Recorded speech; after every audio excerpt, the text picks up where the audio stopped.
What's up, buddy? What's up with you, buddy?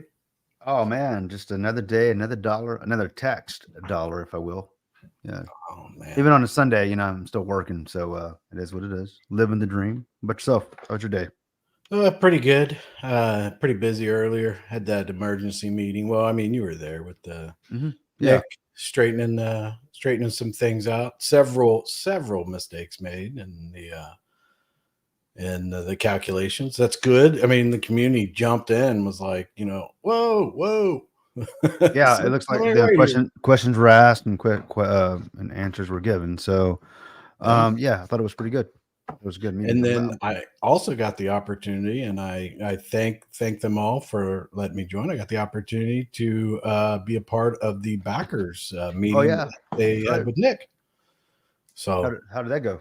it seemed like I think Nick started off giving a little bit of statements about what his thoughts were and what he was trying to do, and all that kind of stuff. And they like took it in, and he didn't go too long. And then pretty much everybody got the opportunity to speak. And then I was just listening, and um, they pretty much, I thought it was great because they they went to they let it all hang out, man. They put it all out there. They didn't sit around and be like, well, we would like this, or they had full explanations, full on discussions behind the scenes. They were prepared. They came out, they had a discussion. Nick um gave him some suggestions, some ideas, things like that, and then they collaborated the whole entire time. And then just like floored me. They're like, "So what do you think, Chris?" And I'm like, "What?" But at one point I was like, "Wait, if that's the way you guys are going to do it, I'm going to go get a bunch of backers light nodes, and I'm Oh gonna." really? Okay. Well, And that's cool. so and I was like, they were like, "No, no, no, no, no, no, no. Hold on a second. That's So it worked out really well. I thought they got to collaborate with him well, and they seemed to be happy when they left. And well, I wouldn't say like happy jumping for joy, but they were like, you know what, we got the opportunity to speak. We put it out there. This is what we agreed on. They did a little bit of a short summary, and I think our buddy um, Eris, he pretty much pulled it all together, and Mhm. it was pretty good. It was pretty good. And it was great to see them too. It was like, today was very good for me because a lot of people that I've been friends with and talked with over the last few months, I actually got to meet face to face, so that was quite enjoyable. Actually like that more So than. it was like a backstage camera on face type Yeah, or they all had the camera on, and they all oh, that's were so cool. discussing, and they were all like, they were serious. And it was um they were they took it very serious, and they understood that they had a community that was behind them, that they were speaking for too. A lot of times they would stop and say, well, this is how I feel, but the community feels this way. Not that it was contrary, but it was more like, I'm getting my feelings and my impressions from the people I've talked to in the community. So I thought that was great. It's good. No, I'm happy to hear that. But and People Nick, showed up. I don't mean to interrupt you, but Nick Mhm. is going to be dropping by in a little bit and give us a little overview Okay, of cool. what they talked about and everything like that. I Well, good, good. I mean, I think he's going to come in a good mood because San Francisco pretty much beat the tar out of who they were playing. I was like, man, that Christian McCaffrey, man, he's just giving the ball and he just scores a touchdown. He's phenomenal. Oh god. Well, when you're playing another team that sucks, I mean, it's like Well, I mean, I forget who was it they like were a playing. scrimmage game or something? Well, they played so good that, like, the fundamentals. They had like their best receiver. I think they were talking about their best receiver didn't even get a catch a pass. Wow. So they had they have so many other weapons that. But San Francisco looks real good. And me being a person from the southern part of Ohio, when we were growing up, the 49ers pretty much beat the Bengals like every time they went to the Super Bowl. So it was like, whatever. We don't like the 49ers around here, but this is a good team. You So don't like the 49ers? Why? Well, I mean, give me one good reason why you don't like them. well, because when I was in the military, I was in a chow hall with, I don't know, maybe 100 other dudes. and we were watching the Super Bowl in 1989, and I'm like, yeah, Cincinnati's my team. You know, I live close to Cincinnati and all that Okay. thing, and they made me look like dog crap. They were like, and I mean, months later, people be like, "Hey, Cincinnati," and I'd be like, "Shut up, man, shut up."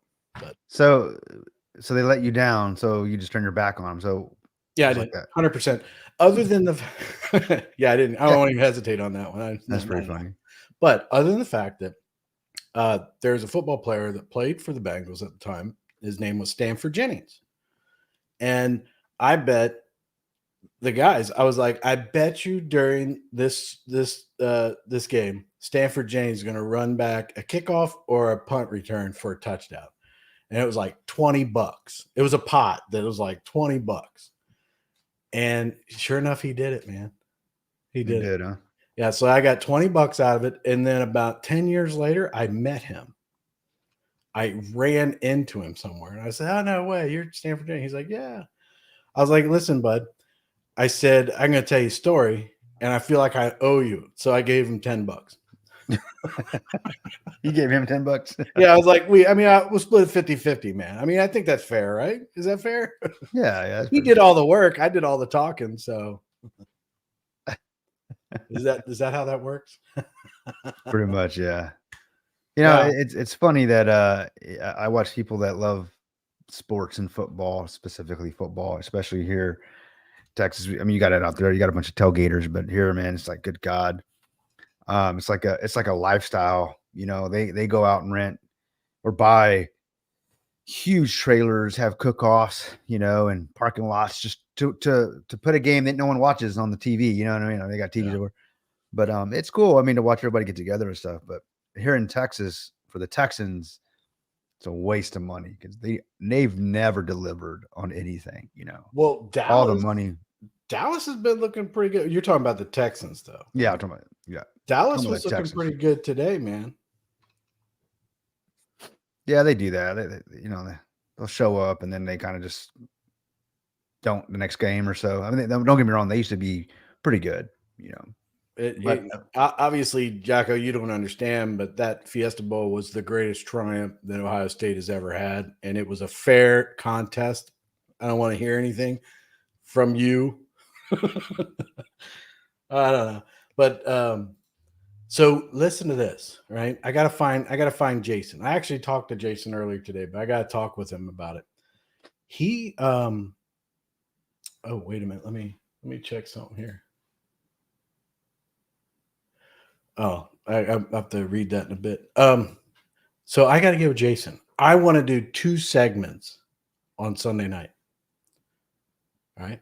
I want to do a segment where what did Chris find on the internet this week? Because on the different social medias I go to, I've been saving some of these posts, and I'm like, these are just some of these things are pretty cool, and I'm gonna bring them up and everything like that. We can talk about them. One, you might not even if you like old music, like rhythm and blues type music. like R&B. Yeah. Yeah, I like R&B. Yeah, absolutely. Like old Well, but you're school, talking about like old school, like Motown, you know, that kind of you're talking about like when you say Motown, you're talking about like Otis Redding, oh you yeah, know, yeah, Quincy oh yeah, Jones, you yeah, oh know, yeah, yeah. Well, it's different. pretty good. Sitting Okay, on the dock of so the bay. That's what I'm talking about. there is this guy. I'm gonna bring it up, but I want to do 2 segments. I want to do one on what did Chris find on the internet this week, and then the next one I want to do is I want to know what the heck did Kryptonian just say?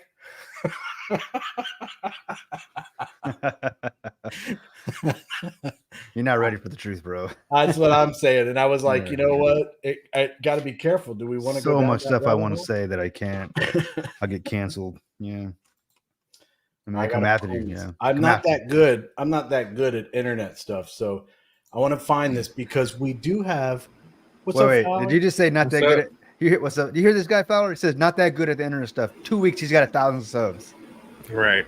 You know, really, He's killing bro. the You know YouTube what? game. Because they're so you guys know what you're doing. Just say it. What? I There don't ain't know what nothing I'm you can doing. say. You know, 2 weeks, 1,000 subs.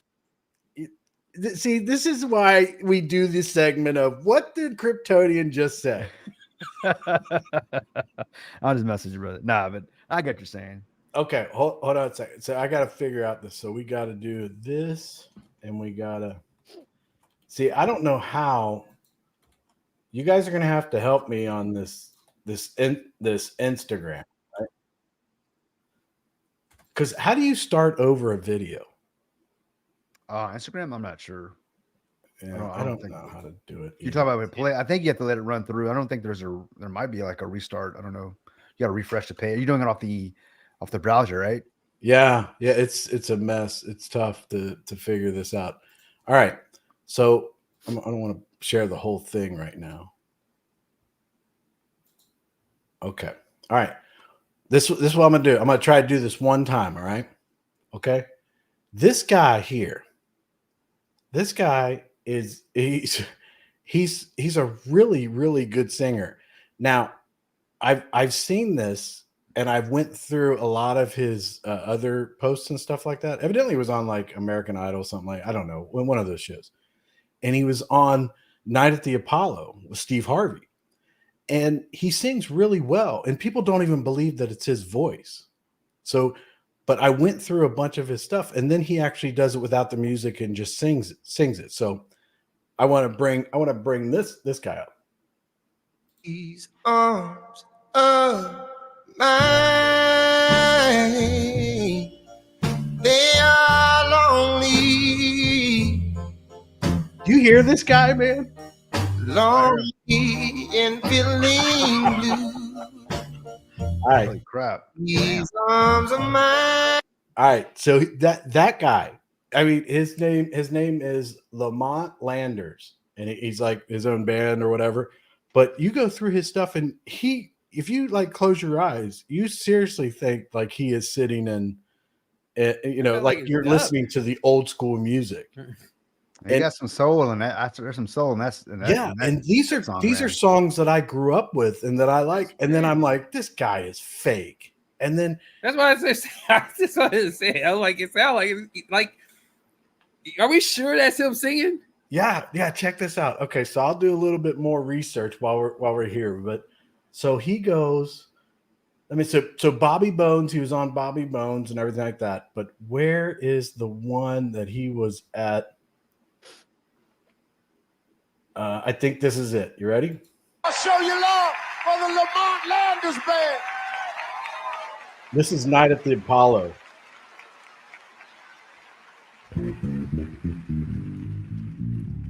Oh, Showtime. Looking back on you now, I was a little Alabama boy. In my only birthday, was for Christmas, what would be my toy? Yeah, I got the same face.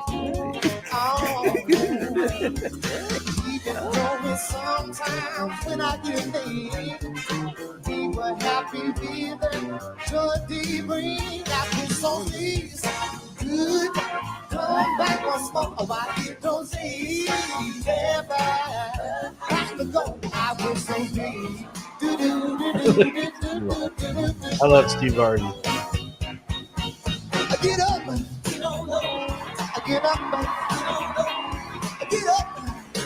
I don't know. I just thought the guy's awesome, man. I think that sounds he's awesome. Like, He's got it, man. He's got it, dude. He's got it. This is raw talent. This is though. This I like this. Are they doing a collab? He does a looping thing too. well, I tried to tell you so, yes I did, but I guess you didn't know. As Oh yeah, the Mac. Love that song, man. Oh, I Mac. know. Is it? Yeah, he does Rubber Band Man too. That I was like, there's another one that's on here that is way too long, but is actually incredible. But he does looping type thing, and I'm trying to look for the one that someone says I need to have proof that that's really you singing, and he has it up there, and he actually is singing without any music in the background. It's actually pretty good. So But he didn't have any effects or anything like on his yeah, mic, reverb and all that stuff. yeah, I think let me No check auto this tune. one. I want you. Nope, that's not. He's doing some chorus effect. He's doing some stacking right there. So that get something raw. Oh, but I do like this one. Look, this though. These arms of mine. They are lonely. Lonely and feeling blue. Dude, give See, me a break. I'm not a music producer, but it sounds. Is it not like auto-tune to death, or what am I? There sounds like there's a little bit in That's there. not like, yeah, he's got some effects to it, right? So he's got some reverb and he's probably doing some tweaking, but I mean, but they're all like that. No one's got perfect pitch, you know. I mean, that goes straight to your, like, doing in a live is what I'm talking about, like a live Right. song. When it gets produced, I mean, it's all kinds of tuning, but it's really about his timing. So I mean, you can have pitch, but it's about, I mean, he's got the timing. It sounds good. He sounds really good. Yeah, it was pretty amazing. And I thought there was more that I had seen, but I was actually pretty shocked by some of the things that He looks and kind of reminds me like of an Ed Sheeran, you know, redhead, you know, ginger nut, Yeah. whatever you want to call him. So Ed, you know, everybody knows who Ed Sheeran is. If you don't, he's more of a pop, kind of a like a soft rock, if you will, but pop, I would say. Obviously, he writes a lot of music for a lot of artists. He obviously has a lot of hits, but he writes more music than probably hits that he has, and you wouldn't even know it. I mean, his name is on so many things. But I remember everybody think he just sounds amazing. He's like, you should have heard him. He goes, when I first started singing, he would he actually played back some of his recordings when he was first getting started. He sounded like crap. I mean, he's like practice. So that just tells you, someone as a megastar as he is, even he started off raw. Yeah, I can't find the one where he actually does it all by himself. Let me just, no, I forget which one it was, but he was actually, they were like, I can't believe that that's you. You have to prove it to us.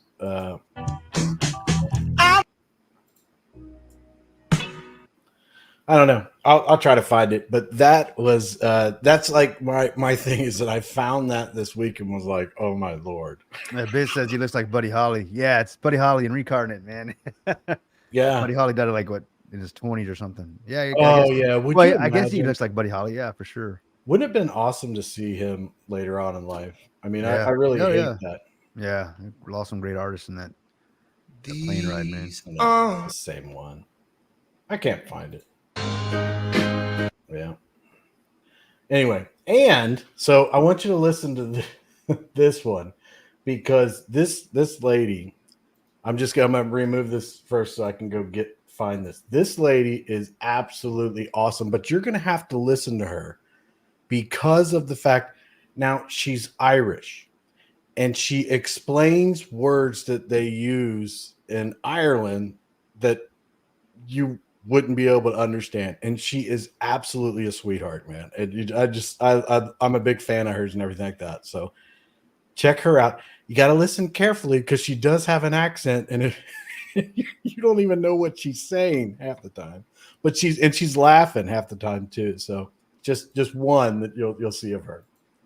Here's 5 quick Northern Ireland slang words you probably haven't heard of. Part I don't even know. Probably part a million. Up first, we have culture. The word culture is used to describe somebody that come up in the agri, so farming, country kind of people. So you would call them a culture. The way people would call me a townie. A culture is a farming country person. Next up, we have jip. If I told you that something was giving me a bit of jip, or my knee was giving me a bit of jip, that would mean that it's either sore or it's giving me a bit of trouble. So if you would say, like, my elbow's sore, it's giving me jip. It means it's sore, it's giving me a bit of trouble. Same if the car wasn't working and you said your car was giving you jip, that means it's giving you a bit of trouble and a bit of bother. Number 3, we have the word owl. Not to be confused with the bird, but it actually means somebody that's old. So if I told you that I'm probably too old to be on TikTok acting an idiot, I'd be right. But it means that I'm too old. 4th for this week is knock. If I knock something from you, that means I've stolen something from you. So instead of saying that they stole my purse, you would say that they knock it.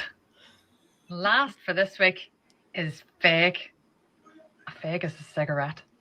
Thankfully, I don't smoke them anymore. After many years of loving Lambert and Butler, I could still eat a box, but I don't smoke anymore. I'm off them like 7 years. But a fag means a cigarette. Here's 5 quick Northern Ireland slang words. A fag. Yeah. She's just so fun. And half the time I'm like, wait, what did That's she hilarious. just say? So I just want to say I learned 2 words tonight that I'm going to be using quite often. One is Chris is and you give me a lot of jip, bro. Your lip gives me a lot of jip. I knew it. As soon as I said I shouldn't bring this up because what Kryptonian's gonna say. But I'm like, you know what? I can't deprive my audience of this wonderful person but seriously, if she starts talking, right? She went on a tour of a castle, okay, that's close to her. And she's talking, and I seriously have to stop it and like rewind it because I have no idea what she's saying. That's like she's like, I know I speak a different language, but it's like it's English, but it's my English, But it is quite fun to watch her stuff. So yeah, she's got a very, very deep accent, There's a guy that I know one guy from Ireland. Scotland, kind of the guys that I hang out with. There's 3 of them from Scotland, and it's funny because when I first met them, I could not understand them. They kind of sounded, similar. They had a real deep accent. They've been in the United States for at least 10 years, and but now they have the same accent, but I can just understand them now, But I need to ask them about these words. Well, they're from Scotland. It's going to be different. Call Me Chris on TikTok is hilarious. I'm gonna check that out. Well, I don't really do TikTok much, but I'll try to get on there and figure it out. But that'd be cool. Fowler, what you got going on tonight, buddy? I know that we got something down here about ready to share. Yeah, we got one raffle today. We're gonna see if raffling is still viable. The website, the marketplace app is getting an overhaul. It's right now as we speak. Dev is working on it. It's gonna get a lot more functionality. We're gonna, it's not gonna be really a makeover. It's just really the functionality part, like seeing when the auction ends or when it's up. NFT history, like when it was minted, was there a transfer, who it went to, who bought it, who sold it, price, and all that stuff. That stuff is coming. Then eventually we're going to get the sorting of the marketplace. It's little things, but it's not going to leave too much room for raffling because it's getting to the point where where's our viewers, who's participating in the raffles, right? Maybe they'll, if there's not enough participation, what's really the point of the raffling? And maybe it's just for right now. There's a point, there's a little bit low right now. People want to know low. I don't understand how, because Guys of Gaming just had their first revenue share rewards go out, right? Like first payout was I believe yesterday, and everybody who's a holder who qualifies for RS, they got paid out. They got their USDT. I'm sure there's a couple people that could probably attest to that. And it was a modest RS disbursement, but that's because we just starting, right? We got to grow. We're going to grow. And the whole point is that there's a system in place that when Guys of Gaming F3 Warriors grows, your RS grows as well. And even after that, I announced it went so well, right? The disbursement went so well without a hiccup, with no hiccups, 0 hiccups. I don't think there's one person that said, "Hey, I didn't get my my RS reward." Not one person. So it's a system that works, right? So if Fowler's starting off now, RS is low. What happens when Guys of Gaming takes off? Fowler's been out here shilling. People see this art. They love the art. Maybe they don't even care about the whole gaming revenue monetary aspect of it. Maybe they just want to have the art. They want to collect the art. There's going to be people like that. They just want to collect the art. This art is so amazing, right? So imagine you're a person that's been collecting, these raffles, right? And now you come to find out, like, man, these things are going for like one BNB, right? Like I was winning this at, Fowler's raffles for like, the cost of maybe $30-$40 in raffle tickets. So, I mean, you got to look at it like that. But again, the whole point is that, the systems that I put in place, this ecosystem I'm trying to build is slowly showing you that it is viable. And people are taking heed on Twitter. There's people coming in. There's people actually buying stuff right off the marketplace, not even coming in Discord. I don't know if people know that. Like, people are actually doing that right now. And, and I'm constantly telling, what's going on with Guys of Gaming on Twitter. So people know that there was a revenue sharing reward that went out to his holders in the form of USDT. I don't know too many NFTs that's paying the whole community, their whole community, right? Most of them you hear is you hold on this NFT and maybe you might get, a payout, or maybe you win or get picked or selected. I don't believe in that. I believe that if everybody is participating in the community, then everybody should get a piece of the pie. Now, how hard you go in on the community should determine how hard we should go on you with the revenue share as well. And that system that I've been, I fine-tuned all the way up to the first 30 days is now showing its weight. Okay, because right now there are some people who are, higher than and lower than others. Everybody can't be, climbing through the ranks of RS, and that's understandable. But even if you're a person that doesn't have the means to be able to climb up the up to the top, this system is still based upon performance. So if anything, if you're part of the community, one thing you should be doing is spreading the word about Guys of Gaming. Like, hey, go to this NFT, man. Like, I was in it for 30 days. They did a payout. Matter of fact, you could be a person who just came in the last couple of days before the snapshot. They paid out, right? I only qualify for the first level, but it pays out. So, if we're doing this now and there's a system in place, just again, imagine when we get going. You don't want to get left behind being like, I'm trying to collect NFTs. The best time to collect is early on, not later on, because there's not going to be a lot of them to be around. And on top of that, the people who are going to be selling them, they're not going to sell them for the prices that when we started out. When we started out, I wasn't trying to rake nobody over coals, right? I made sure they were affordable. I'm talking like, what was it? I think we were talking anywhere from like $8 to $10 at one point, right? Again, and I was talking about the limited edition stuff going for 1 BNB now. We're talking now with the the Warriors, FD Warriors, even your common ones, we're selling at I want to say I saw a couple of them like $25. So they're going up. The floor is rising. Hold on, Fowler. Yeah. We got a special guest that's arrived, and I think our special guest has a special guest. Let's see it. Pull it up here. Oh, it's Nick. Hello. There you go, Sorry. Nick. Oh. Look at that. Me, Both of your Juno dogs. and Ziggy. Who? They are camera shy. What is it? What are their names again? This one here is Ziggy, and this one here is Juno. And they are Australian Labradoodles. They are sisters, and they are just turned 3 years old. Oh, isn't that awesome? Say hi. Wow, nice dogs. Hi. Labradoodles, huh? Yeah. I've So seen they, that. They don't like to be on camera. I bought my mom I got her a standard poodle about a year ago, and that thing is dang near standard of the longer the poodle. That thing's like stands up like 5 foot, when it's up on its like it's high, it's huge.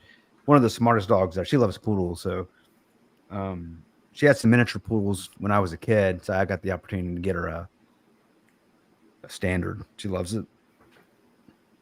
Poodles are smart. All right, Fowler. Go through the rest of what we got to say about here, and then we'll have Nick jump on and give us the lowdown on his backer meeting. So really quick, I'm not going to take too much time. Look, when it comes to even the raffles, guys, or just anything that any NFT that you are grabbing from Guys and Game and F3 Warriors right now, you have to understand that it's not like trading tokens, right? Trading tokens depend upon how much market you put out there. Can you get people excited to come in and all that great stuff? But NFTs is totally different because people can be coming in for multiple things, especially in this project, because it's not just based upon revenue sharing. It's not just based upon, a game. It's not just based upon art. It's all collective of things. So when you have people coming in from Twitter and all these other places, and they're just trying to find one of these NFTs, if you're one of these people who've been with the project since the beginning, you've been collecting this stuff up, you put this stuff out. Honestly, some of the floor on some of this stuff is not even there. You can make whatever price, and there's a potential that somebody might come in and like that art so much that they may just pay that price that you just put up there. And I'm being dead serious, right? So this is just all the icing on the cake. But the biggest thing last thing I'm gonna say is that I announced yesterday was that I'm upgrading even the revenue share even more. I'm putting more incentive on it. So pretty much going from this day forward, because this is the beginning of the new month, every $100 that the revenue sharing pool hits, I am matching that $100. So if it gets up to $100, it's going to end up being $200. Okay, it's real that simple, guys. I am literally trying to make the growth of a lot of people's revenue sharing like go crazy, right? And it's not a marketing thing because this is going to be permanent. It's not like something I'm just saying for the heck of it. This is literally going to be in place. It's something, again, I've made the revenue sharing system where it can be sustainable for up to a certain point, and got more to grow. But this is just like one of the things I was able to do, and I was going to try to do after a successful first month. And that first month has crossed, and now we're here to go forward with the next going months. And this is what the incentive is going to be. It's going to be more incentives on top of that. But again, it's really about who's participating, and it's about collecting NFTs, and it's also about participating in the marketplace itself. We have our own marketplace. So, and this is on the BSC. This is the perfect time to start. If you're a person who wants to get in early, grab you some NFTs, set the market, or collect, hold it for revenue share. You have all types of opportunities. We're going to have staking. We're going to have idle game. We're going to have other opportunities. It's just how are you going to attack those opportunities? Are you going to let them sit there and watch them go by, or are you going to actually participate, do what you can, and try to find a way for you to profit? And that's about it. Your show, guys. All right, that's a lot to take in there, Fowler. All right, do you have the address for the raffle in the? Oh yeah, let me. I think it's in there, but I'll drop it again. I didn't really put a time we were going to draw. This is the only one we're going to have tonight, so we can go as long as we possibly can with the raffle. All right, well we'll get to next portion of it, and then maybe after he's done, we'll revisit, and then maybe give him a few more minutes with it up. And you have it in the back? No, that's a different one. That's a different one in your background. I thought it was. It's one of the ones. Yeah, it's one of. Yeah. So let's see.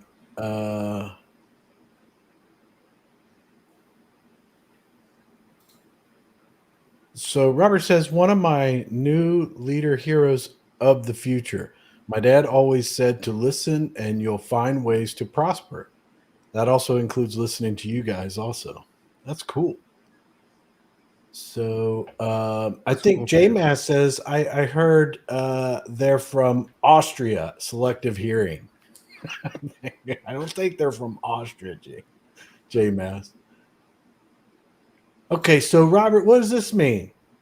You're a hell of a yoke person, Chris. What does yoke mean? Does that? I don't know. Like egg yolk? Egg yolk? You got yolk on your face? I've heard that term. You got yolk on your face? Teddy One says, is that NFT your daughter, Fowler? I wouldn't say it's my daughter. When I create a lot of this stuff, there is a lot of influence from my daughter, because when I'm usually working on this. So it's other than this, it's my daughter. and she's usually like here, like literally while I'm working. So if you've seen the token booster, the yield booster for the staking upcoming, the pre-sale, there's the art that's on there that's really influenced by literally how I work every day, right? So she's there. She's always trying to, be in my lap and trying to see what I'm doing, trying to type on the keyboard, trying to see what I'm, all on the screen and stuff, and that's pretty much what I put as the art for the first token booster. And, for me, it's like, I'm doing this more or less, not necessarily for the right now, but more for the future. I hope that she follows in my steps in a better way. I'm doing this more or less the hard knocks life way, but, her way may be a little bit more, I would say, structured. So I'm basically the crash test dummy, I feel, for her, because she's very interested in everything I do. So if that never changes, maybe one day I'm actually financing her development. So we'll see. There you go. That's awesome. So Robert comes in. Kryptonian, I want you to make sure you hear this too. He says it's an Irish word for awesome. Awesome. What's that? Yoke. You're saying it wrong. Wait a minute. Joke. Joke. Oh, but Robert does say I listen to you too. Don't be a gyp, Chris. Don't be a gyp. I know you're an owl, but don't be a gyp. You're gonna get booted, and Nick is gonna be witness to you getting booted off the off the live stream. And so Kelly Productions, I got to go back to your comment. Kelly Productions said that the government didn't shut down. Dems and Republicans came to an agreement. It's like deja vu all over. Isn't that always a situation though? Always a situation. It's like they're selling. They're out there selling a new movie or book or something. They're like, "Oh my God, this is gonna do it. This is it. This is it. Oh, we figured it out." Yeah. Always. See, we came together. We were able to give ourselves a raise. That's what the big issue. Didn't we have a conversation about this like 6 months ago? And we were talking about it. Like, do you really think the government's going to shut down? And I think my answer was, I've seen this so many times in my lifetime. I don't think, Yeah. They play with it. They play with it as far as they possibly can. I've even seen them gone a couple of weeks through it, but not like, oh, let's, Firestorm, Brimstone, people aren't getting paid, well, they get back paid too. That's the whole thing. That to me, it's like, all they do is they establish who's essential and who's not. And, honestly, isn't that like, kind of heartbreaking that you work at your job, you've been there forever, you work hard, and you're doing it for the people, and you're working for the government, you got good intentions, and they list you as non-essential. Dude, the worst ones I feel like is if you're working somewhere near Congress, right? You're working somewhere near Congress, and they can't come to the thing, and here you are, they tell you got to come to work even though you're not getting paid because you're essential. So come to work, no pay, and I would be so ticked off being in any type of federal building. I don't care where I am. Okay, maybe I'm a different type of person. Chris will probably go to work and be like, yeah, salute and all that stuff. But me, on the other hand, I'm going in there, I'm knocking over water coolers and stuff. I'm angry. I'm sorry. Fowler's like, it's on. This place is about ready to pop off. Oh man. Come on. And Jocko, let me tell you something, buddy. Oh, Sunny T, great to have you here. She says, so true, Chris. See, I do have some supporters out there. Jocko's like, it's 8:45, 15 minutes until the top of the hour for the potty break. Thanks, Jocko, for reminding me about my bathroom breaks, and you too, Kryptonian. Appreciate it. I have said nothing. Yet. Well, I've already known you've gone 3 times. That's just it. I have not gone 3 times. Before we got started. We had a 3-minute countdown, bro. Yeah, I did. I did go to the bathroom before we started. You're right. So, but that's not 3. You just said 3 times. Since we last talked today. Oh, since our meeting today with Nick earlier. Oh, now that's a little. You've gone at least 3 times. Look, hey, it's okay. Accept it. It's what happens when you get owl, whatever you say in Ireland. Old. Owl. Is it? It's old, right? Yeah, it's all okay. Right. Yeah, she's. I think she's pretty amazing, and her little videos are so much fun. So Nick, you ready to for your part? Are you going to present something, or are you just going to talk? Or Yeah, I'm gonna like kill the vibe completely, the casual vibe, and present something. oh, don't worry, we'll pick it up because our next segment after you're done and after Fowler does his raffle is what the heck did Kryptonian just say? So we'll get right back into it. Yeah. So I'll tell you, starting with early morning today, my time, Pacific time, and to now, it's been a whirlwind of a day, but in a really, really good way. Been meeting with members of the community and got some forward momentum on numbers in a very positive way. So I'd like to talk about that, if I may. I have some slides to present because that's just how I roll. I think that a lot of people like that too. They like the slides and the presentation. Yeah. So just hold sharing it for 1 second. I want to talk about what we're doing here. So earlier in the day, we started off the day with a little bit of chaos, I believe, because of the fact that I had essentially overlooked in redoing the cap table for Friday. I had overlooked the ratio, essentially the ratio of tokens to perks, and the OG ratio that I presented on Friday went substantially down. There was nothing other than oversight there. And today, after people pointed that out, I revised that, and we are good. I think I posted the exact numbers on Discord. Let me just go look at them so I don't mess up what I'm going to say here. But in terms of the percentages, yeah, I had on Friday put the ratio of OG tokens to perk tokens at 19.6%, when originally it was 37.5%. So once I learned about that, I fixed it and I published a new spreadsheet, and the numbers were back to 37.5%. Now, previously, we had already scheduled a meeting with the backers community because that still kind of remained unresolved at that time. And so we had a really, really good meeting. Chris was on that meeting also today, and it was a great meeting, very positive, etc. And this is just like the validators meeting we had. We had a good meeting there. We reached some consensus and moved forward. And now today we did that with the backers also. So the long story short, what we're doing is essentially rolling the backers into the OGs. The tokens for the backers would have been locked. Now they are no longer locked. They're still subject to vesting, but they're no longer locked. So this also means the perks get increased. So I want to show you that. So please bring up the screen. All right. So this is a revision number 3 today. And what I've started to do is put the time up there on the top left so you can see, when it was. And I've started to version it also. So basically the change here from version 2, let me go to version 2 to show you what it was like. So version 2 had this row with backers here and this row with backers here. And this number was 24. This number was 14.5. Now let's go look here. Those numbers have not changed at all. But what we have is the backers row is no longer there. So what's happened is that this number here has changed. It was previously 21.699. Now it's 21.847. So that's essentially what happened there.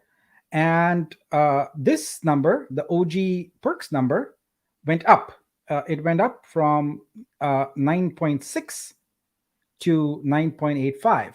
So in effect, the ratio for OGs has actually gone up a little bit now. It's, let me do the math here. So it should be that divided by that. I believe it's 0.45. So you can see here, it's actually gone up.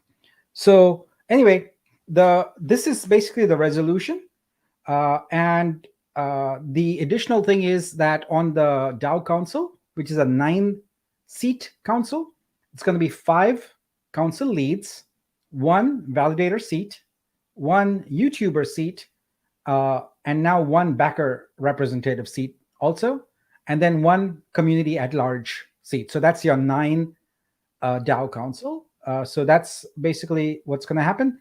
In addition, the backers are going to get a POET token, so a proof of engagement token that showed that they were early supporters. So I believe this is a pretty good resolution. I'll pause here and take any feedback from anybody before I go on, because there's some other thing also, another piece of news I want to share also.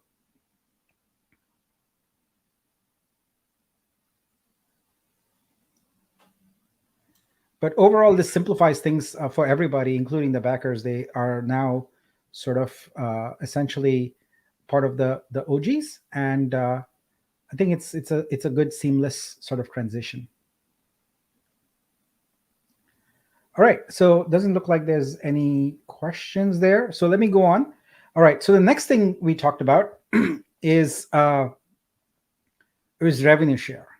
So we have negotiated previously and agreed with the validators on a revenue sharing model that I'm presenting right here. So the one we discussed was a 1% fee on asset sales revenue. And the model is 50% goes to the DAO and 50% goes to the validators. Very simple and straightforward. I put an example here because I think it's important for you to see the dollar numbers. So let's say there's $1,000 in revenue, just for an example. So now that revenue is $10. The sales fee, like 1% of 1,000 is $10. So how does that get split? That's $5 to the DAO and $5 to the validators. So that's what we had. Now today, after doing a bit of research, talking to some artists, talking to the artist Tufir, a creator council lead, etc., what we've done is modified this to make the booster program significantly more attractive. Why? By adding revenue sharing component to the booster program also. And how does it look? It looks like this. We're going to move the 1% fee. We're going to increase it to 2% on the asset sales revenue. And we're going to do a 3-way split. 35% to DAO, 35% to validators, and 30% to boosters. Now, the math here is important. Let's take that same $1,000 and see what you get. So now the sales fee is going to be $20 as opposed to $10. And the individual shares, DAO goes from $5 to $7, validators go from $5 to $7, and boosters get $6 split pro rata among all of them. So I think this is a good outcome for everybody. So anyone who buys a booster also is now opting in for perpetual revenue share for the life of the protocol, which I think makes the booster that much more attractive, because more than likely you will recoup your booster cost very, very quickly, like within the first year. So yeah, that's the change that I am proposing, which I've already discussed with the validators lead and agreed to it. So yeah, this is looking forward to community feedback about this. All right. So, yeah. That's pretty exciting. I don't know. When you say things like that, I'm like, oh yeah, I like that. But I think that's a big one though. To me, I think that is a big one.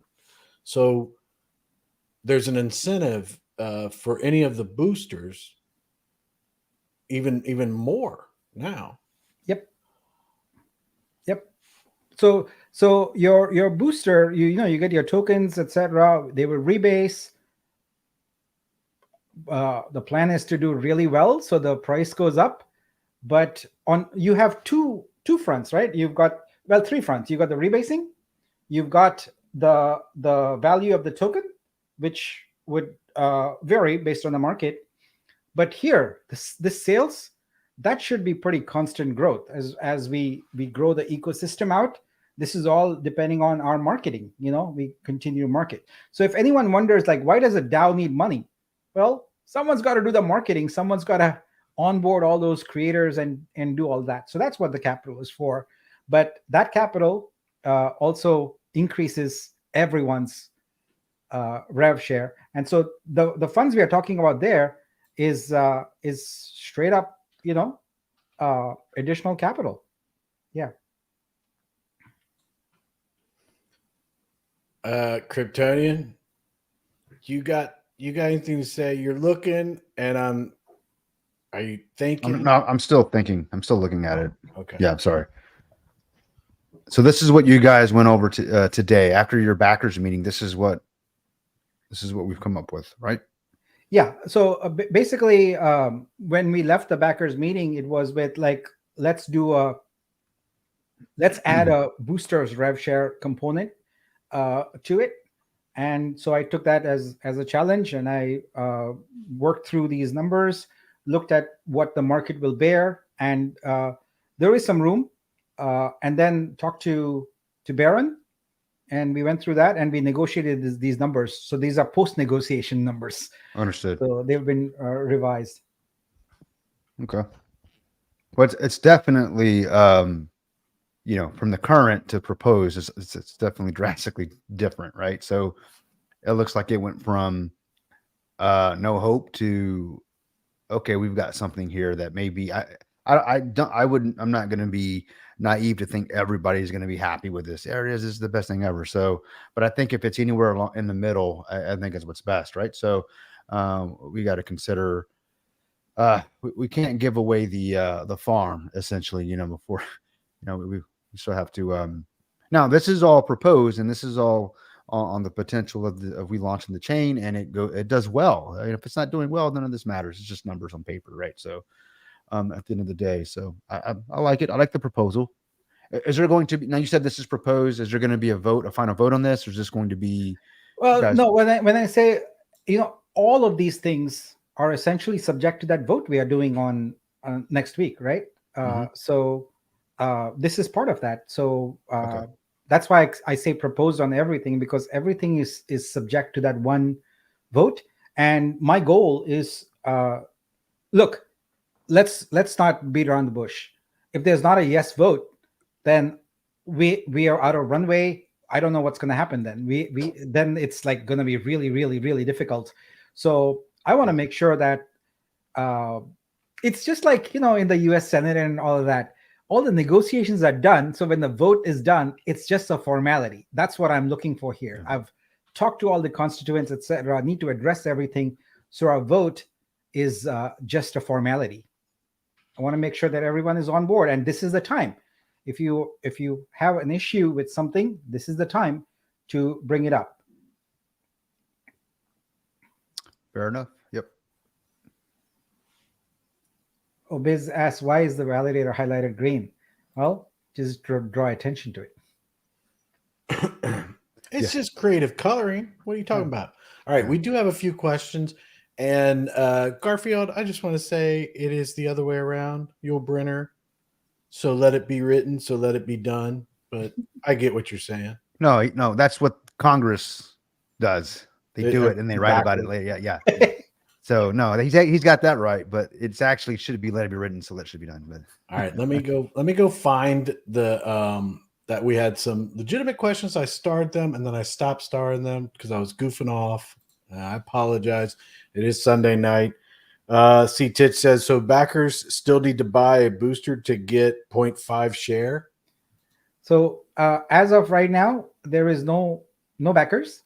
You're an OG, and everyone is the same. If you want to participate in the rev share, then you have to buy a booster. Let's see. J Mass, he says, shocked to see my 7.9K UXI tokens go to 228K Vutro. What is expected price of Vutro? I have no idea. Do we have any? Have you have any data on the price or anything like that? I don't have any yet, but all that was done there was a multiplier to Mhm. bring the token count up to more like a $10 million range, which is what you would generally expect.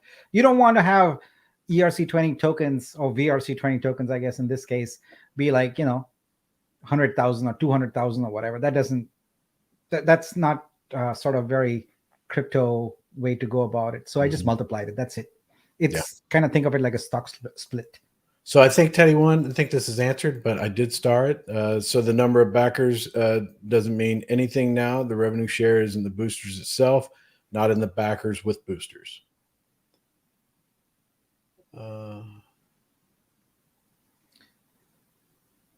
Yeah, so the backers are folded into the OG, so there is no count anymore of that.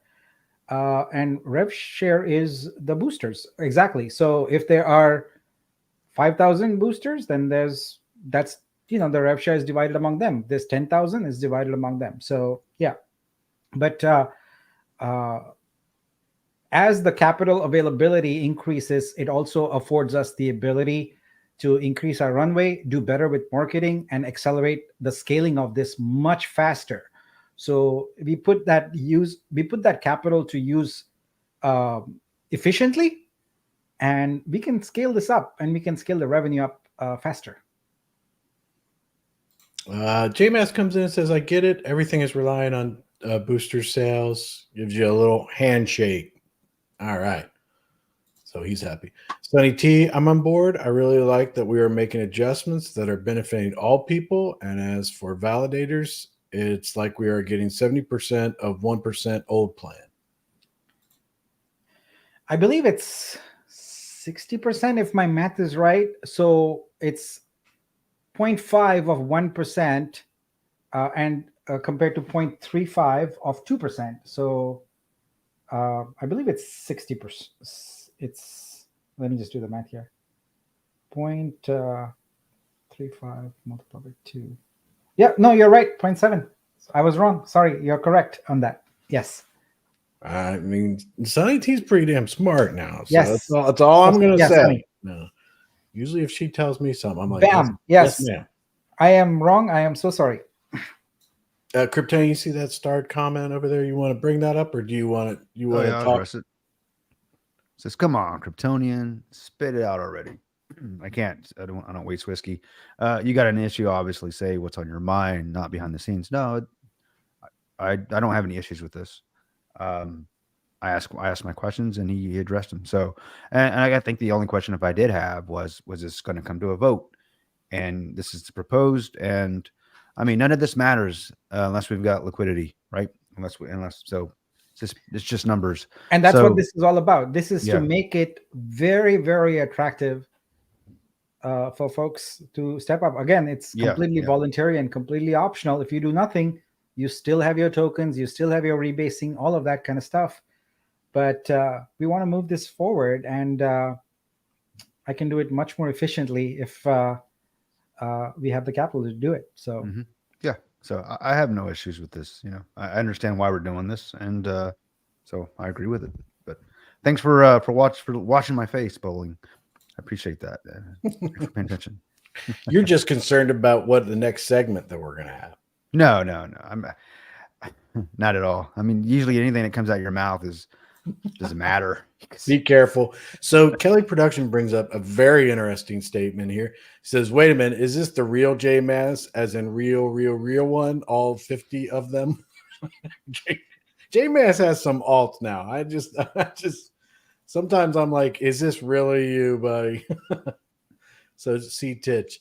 Nick, can the ratio be 40-40-20 because the $7 in your example will have to be divided by 500 validators, right? 40-40-20. Okay. no, it will have to be only the validators who buy boosters. Okay. The rev share is not available to everybody. You have to buy a booster. So all you but what they're saying is that not 500 validators will purchase a booster. Yeah, I mean, if they do, that's great. But I don't know that today. Yeah, that's kind of a hard. That's a hard guesstimate right there.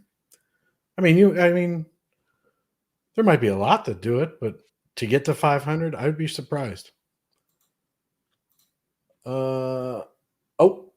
Mr. Biz, how close are to calculating the BTC wallets? Yeah, so it looks like that's got to be sort of a pseudo manual process. I haven't had an update on that since Thursday. I will get an update and post something by tomorrow. I will get an update tonight and post something by tomorrow on that. So essentially, backers are dissolved and they are only OGs now. Do I understand that right? Well, I would rephrase that. Backers are now amazing OGs. So, Amazing. yes, We're all amazing OGs. exactly. Air says, Nick, OG can get up to 25 boosters, right? Yep, the same. You can get more than 25 boosters. The 25 boosters is the limit for acceleration of your vesting, but you can buy as many boosters as you want. Right. So yeah. And just to remind people, we are going to have the NFT hub where those boosters can be traded because they have a lifespan of 18 months, right? They accelerate vesting over that period. So you can buy boosters now at this price and sell them at whatever price you want on the hub later. Nice. All right. So Teddy One says, question just to make sure your coins are connected to your OG NFT and not the wallet. I can move the OG NFT to a new wallet and my coins will follow. That's correct, except for any coins that you have already claimed into your wallet. Okay. All right. Sanity says, Ella, no worries. All I did was $5 out of the 1,000 versus 7 out of the 1,000. Okay. Oh, here's it. Here's C-Titch with another one. So backers were bought in September and did not rebase until November at 3.5. Is it possible to increase the number of tokens for each backer to compensate for this since we do not have incentives? Well, I'll start with the last part first. You do have incentives. So therefore, the first part does not apply. Okay. Nick Garfield here. Nick, you have taken a lead, so make the decision accordingly. Respectfully, let's not take too much time on voting. Making corrections along the way is good enough. Voting should be once we launch. Fair enough. But I'm trying to build the culture here of a decentralized, community-based approach to things versus a sort of dictator-based approach. Don't want to do that. And so I would rather make sure that the community is involved and part of the process, and has the opportunity to change things along the way. Give me 1 second. I'm just going to. Here is Daniel with his coffee. Anyone? He actually, I got a notification that he had sent me that dark roast, the Vietnamese dark roast. It's still in my P.O. box. I got to go pick it up tomorrow, and then I got to grind it, and I'm going to bring and drink it. So I'll let you know how it goes. Looking forward to it. Yeah, I would like to know that too, because with me, the military destroyed my coffee taste, so I would like a good coffee. So, but I don't know if I can take your word for it. You need to stop dripping around, man. Just stop dripping around. I'm never showing you another video. Yeah. Oh, just keeping. I actually wrote that word down. I'm gonna put a. Yeah, I'm gonna be the jip of all trades. But go ahead. There was one I wanted to. I saw Bowling. He kind of responded to my response.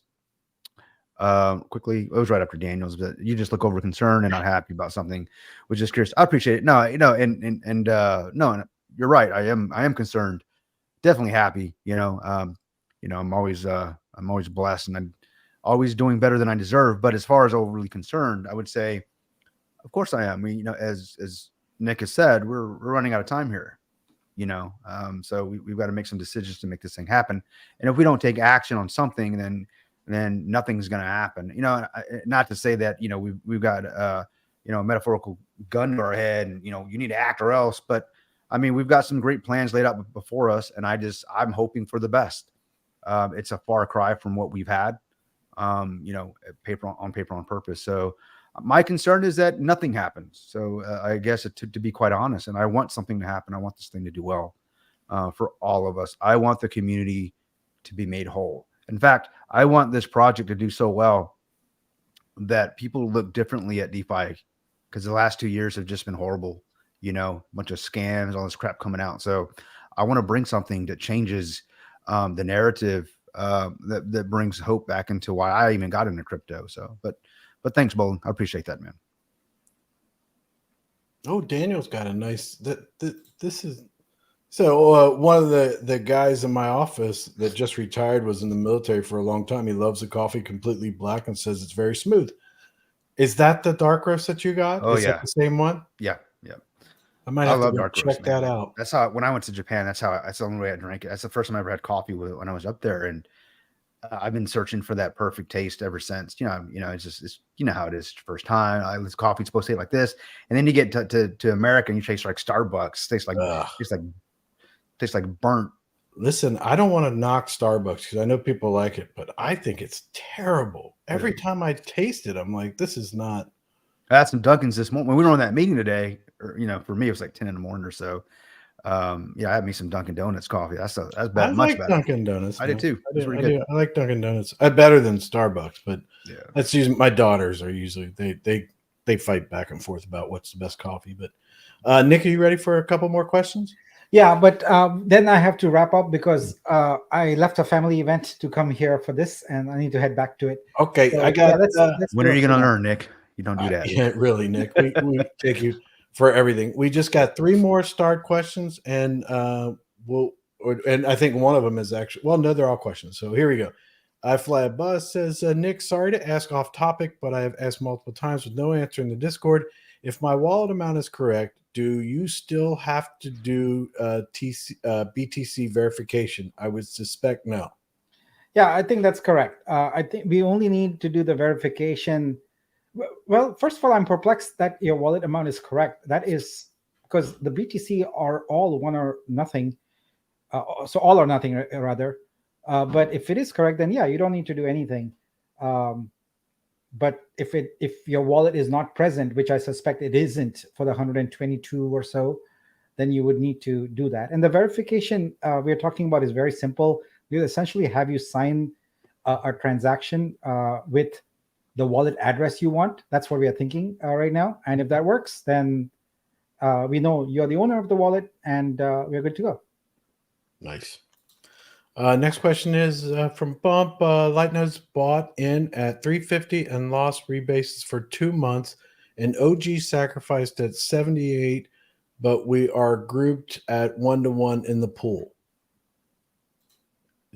That's a question there?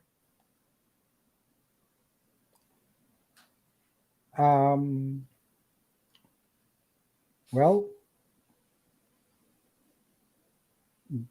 I guess I don't know how to address that, but look at it this way. If you weren't grouped into the OG, the tokens you paid for the Lightnode would be locked forever, and you would not be able to do anything with them. You would not be able to transfer them, sell them, etc. But by virtue of having them now merged into the OG, those tokens are now available to you, and therefore you have both the tokens and the rebases available to you. So I think overall you come out ahead. I see your comment, Gus. It's not like I go out and buy it, but I enjoy it here and there. Let's see. One last one for you, Nick, so you can get off, because I will get off track and start talking more. October should be bullish time for the space as a whole. Was there any strategy involved when it comes to boosters? Can't predict market sentiment, I know, but just curious. And I have one more question that from Eris. So I guess Kelly Production is saying, is there a strategy involved when it comes up to boosters?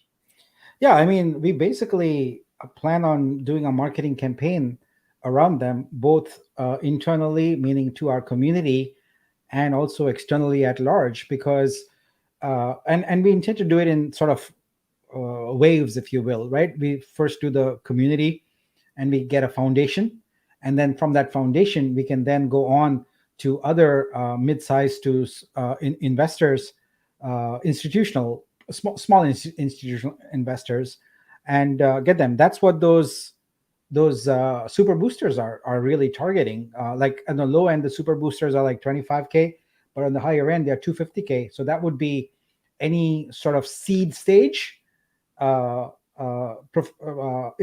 institutional investor. So that's who would be targeting. But it's much easier for us to go to those investors when we have a foundation and we say, okay, we've raised so much and there's so much to go. So get in here, and here are your incentives. The last question, Eric says, so Nick, more boosters you get, the more sales profit you get? Well, one cannot make that direct correlation, but when you have capital and you use that wisely for marketing, then that's an investment. So companies make marketing investments in order to scale up their sales. That's just standard business, and that's what we would do. Awesome. All right. Well, Nick, I appreciate your time coming in and hanging out. And the community, I'm sure, is pretty excited about it all. Do you guys got anything else for Nick? And remember, he's got to go, so make it quick. I'm good, Nick. Thanks for stopping by and giving us an update on the backers meeting. That's cool. I feel like we're getting more insight day to day, and that's what we need. So just keep that coming. I think the community will appreciate that. My thinking is that a well-informed community can make overall good decisions together versus, just guessing at things, making assumptions, etc. I don't think that we should do that, right? We need to make sure everyone's well-informed. So I have instructed my team to do whatever they can in order to make sure that information flows through very quickly. That's why you see even these downloads, etc. Not only do we keep the stream up, but we also sort of break it up into parts, into bite-sized parts, and put it on Twitter, put it on Discord, put it on Medium, things like that, because we want to make sure people are well informed. And I know that no one can consistently sit for 2 hours on a Friday, and do that. So we need to cater to everybody's time, and we'll do that. So we're getting very close. Esso does a really, really good job in the Discord with taking the videos and chopping them up so that for the different questions and stuff like that. I think that's very good. If that was him, kudos to him. If someone came up with that idea, kudos to them. But he does great work. But thanks for having me. I really appreciate it. Have a good rest of your Sunday. Unfortunately, the 49ers got creamed. So did the Bengals. I'm sorry about that. But it was a good Sunday otherwise. So. Bengals. I didn't even notice, honestly. Appreciate it, Nick. You have a good night. Thank you. Bye-bye. See you, Nick. So we have to address the few comments here that I saw, and I actually think I missed a couple of them. So Nick, Jocko says the Starbucks are a bunch of communists. Okay, yeah, you're making yourself. Yeah, now you're coming back from that whole Miami comment in Ohio State. Well, we might be all right. And then I think he said something about the fact that he said you told him to say about my top of the hour bathroom break. I told you to say that?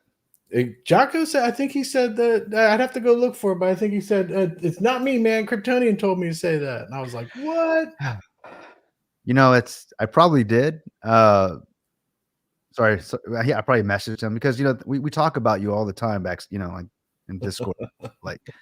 like in fact, we make bets. Like, I bet you goes in the first quarter of the show. And he's like, nah, I bet you it's in the first half. You know what? If that's the case, then you guys need to get me in on that, because again, it is awesome to bet on another man's tricks. So that is great. See, Titch, I noticed in the YouTube, my YouTube channel chat, that you have a message that was retracted. I hope that nobody retracted your message. Is that something that you did, or did we take that message out? I think the chat's been pretty decent. I didn't see anything from anybody. I would say when you say his name, just make sure you take your time with it. Because when you rush it, it sounds like something else. I'm just going to say that right now. Okay. Just take your time with it. Titch? Yeah, that's fine. But if you go back to the beginning of the show, you said something that, you probably got bleeped, is what I'm going to say. So just take your time, Chris. It's all right, man. We're not rushing here, Whatever. But anyway, Decrypto Oz, when do they look like selling boosters? I would think in the next couple of weeks. Am I right with that, guys? Or are we like? I thought it was this week. Gus, listen, where are you at now? Did you make your way over to California? Are you over there now? I wonder where he's at. I thought I saw a comment from him earlier, and did you see this comment? Gus is like, well, it depends. Why are you asking? It's gonna be the new pun. All I'm gonna say is eventually you guys will become my age and you will be like, oh wow. We know Kelly, what that old man Kelly was knows going. what I'm talking about. Look at the comment I just started on Kelly. But don't I did not say that. Oh, yeah, you did. I did not say See, that. I wasn't the only one, man. Thank you, Kelly. Thank you, brother. But Gus says that Dunkin' Donuts, that's just tainted water, bro. It's better than burnt water. You know what though? That's why I drink so much water, is because there's so many things that I'll see where they'll be like, they'll go to Starbucks, go to these places, and they'll get coffee, and it's like massive amounts of sugar. I don't do any sugar in my coffee. Straight black. That's how I do it, man. Straight. Listen, Dunkin' Donuts has like the best like coffee breakfast. Like the little sandwiches they have, they're expensive as shit. But I mean, they're pretty You talking good. about the little sandwich? I have not had. Yeah, those little breakfast. wraps. Oh, Yeah, you little. should They have have like them. I have not had those yet. Yeah, when we go to like to Destin, when we go to like because we drive down to Destin most of the time because we're going to be there and we need to, and we make a habit of we stop off at Dunkin'. There's a certain place. If we stop off there, we get like a full breakfast and all of our stuff, and then hit the road. And we Anytime never we're go going to anywhere in Dunkin'. Texas. We stop at Buc-ee's. Buc-ee's. Can I get an amen? For those of you know what I'm talking about, let me get an amen and an amen. Is that We a stop friend at of Buc-ee's. yours? Is it Buc-ee's? Yeah. Is a friend of yours? Oh, it's a friend of everybody in Texas. I'll tell you that right now. Ain't no I Texas. know what Buc-ee's is. Yeah, ain't no the world Texas not outside know of what Texas, man. Yeah. There's a world out- I thought they were like Walmarts. I thought they were everywhere. But nah, it's not. They're Texas. But Buc-ee's, it's like you walk into a Walmart with gas. I mean, it's kind of like a super Walmart, but they got. Coffee's good, but they got some barbecue in there. Jeez. If you want, you can get some good food, road food, man, from there. It's real good stuff. Tina said, "Amen." Thank you, Tina. Tina's what I'm talking about. Tina, are you in Texas, or are you around that area? Do they have we got a question here. Can we buy boosters with B&B? That question has come up repeatedly, and I think that did he say that it's going to be on Vitruvia's blockchain? Is that what he said? I thought that's what he said, that he wanted. I know to do he was saying that you could buy it with USDT. Like, Ooh. I think I remember saying something like BSC and USDT, but I'm pretty sure I heard that. I mean, you have to, because like if you think about it, even if they come out RC1, they're not going to have a lot of stuff to like pair to it and stuff. So like, they got to get the money from somewhere. Likelihood is BSC because everybody somewhat utilizes it or can. BUSD is accepted. It's a sun. Yeah. Hold Yeah, on. What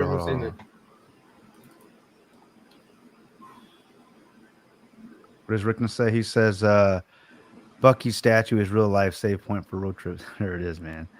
Teddy wants. See, they know what I'm talking about, Chris. Hey, I'm not going to go to the bathroom. My daughter. See, I'm gonna go talk to my daughter. Is that all right with you?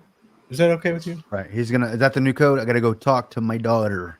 Go ahead, bro, go talk to your daughter. Just make sure you wash your hands. Okay. No, it's all good, man.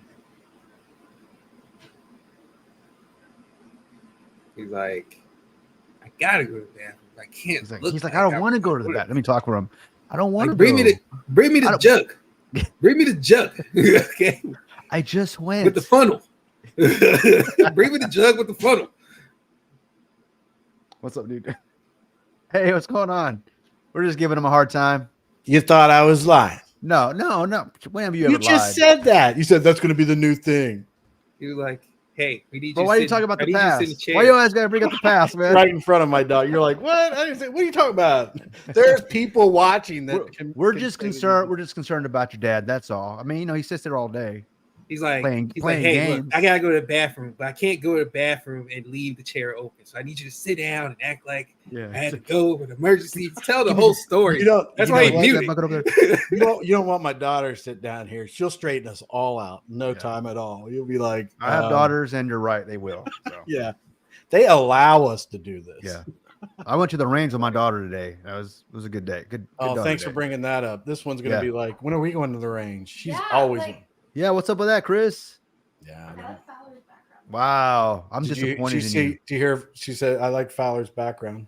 Yes. Yeah, it's the greatest background. I don't even need to have anything behind me. Like, behind this green screen could be straight tatters of everything. The amazing thing about it, that's all your stuff. You know what I mean? All my stuff. It's not one. It's not one photo. It's like one image. And it's not even all of it. It's a fraction. Oh, look, bam. He had to go. It's good though, man. It's good. He had to go. You see that? He had to go. All the excitement's got my stuff going. I'll be right back.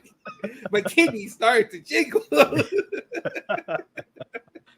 That's Spider-Man, like my kidneys are tingling. What sucks is I'm not too far behind. I mean, in a few years I'll be going, I gotta go, guys, be right back. Yeah, I'm gonna watch you guys. I'm like, man, remember those guys? They're all in the pins now. I've actually got to pick up my dad's 77, and he fell ill and everything. So he's never needed them until but I did get some just in case. He wasn't didn't have enough energy to get to the bathroom in some cases. So the nurse was like, "Go grab him some just in case." So I went to a Walgreens Walgreens, I don't know, a couple months ago when he started staying here. So I just go grab a bag, not even thinking about it. I go grab a couple bags, walk up to the front and I'm like, boom. They're like, is this all you need? I'm like, yeah, just bring them up. And they're like, you don't want to get no wipies or nothing? I'm like, what? She's like, it was a young guy, man. He's like, I'm just messing with you, man. My dad, and I was like, oh, these are for my dad too. He goes, right. I'm like, man, I don't need the piss, man. But anyways, how do you avoid that? You know what I mean? You can't, man. You can't. Hey, it's part of it, man. It's part of life, and I just hope if I ever get to or I hope I can live long enough to actually even need them. But I just hope my kids go and grab them for me, when I need them, at the end of the day. So take care of your daughter, bro. Oh yeah, man. Love your daughter, man. She'll take care of you. She's definitely gonna take care we're just of me. talking about how wonderful daughters are, Chris. That's all. Yeah, I know. My daughter heard that too. Now I'm all in trouble. She's like, "What are you talking about?" But Fowler, I wanted to ask you about how is do I refer to her as your girlfriend, your lady, your friend? Oh, girlfriend. Girlfriend. Yeah. So, you probably asked for a leg. Yeah. Yeah, she got to have surgery on the 5th, and so she's gonna have. I guess they have to go in there and make sure that her ankle is placed right because it's broke, or it's fractured, and it's multiple fractures. So they have to. Oh man, sorry to hear that. Yeah, it's something between 3 sides of the ankle that needs to be down for it to heal properly. If it doesn't heal properly, it ends up having arthritis built up or something like that. So they got to do the surgery and stuff. So after that, she's supposed to have, I think they said a couple months recovery. So I mean, she'll be good. She's like, she's still pissed off because I get to sit here and tell her I told you so. I told you, just stay at home. You won't get hurt. And guess what? She went out to party at the lake and she snapped her ankle. So that's what happened. She was partying and Having a Yep. good time turned to a. Having a great time, man. You know, it's always a great time until you hear that snap. Sometimes it's a pop. Man. It's a muscle, man. His muscles and ankles. Gotta watch those. Gotta watch them. Yeah, that sucks, dude. Yeah, she's a trooper. Ain't that right? Gus. You guys, I tell you what.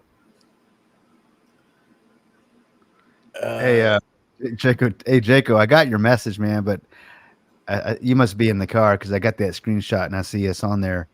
I'm gonna go ahead and re-download that image from Amazon, and when we go through our little questionnaire, because Chris has a question for me, or what did Kryptonian say?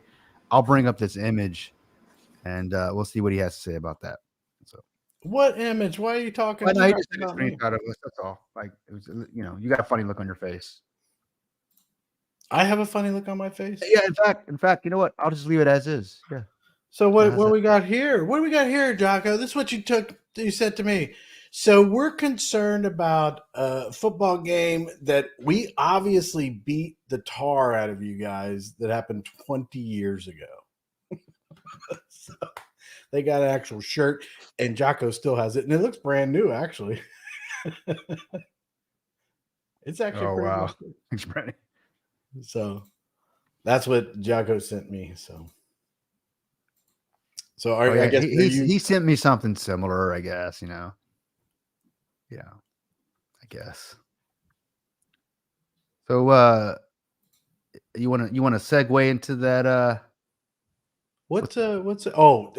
segue into, well, we talked about it a little bit, but I just wanted you to run down the rabbit hole of the government shutdown and all that kind of stuff. But Fowler, are you going to do your raffle now, or are we going to wait for a little bit?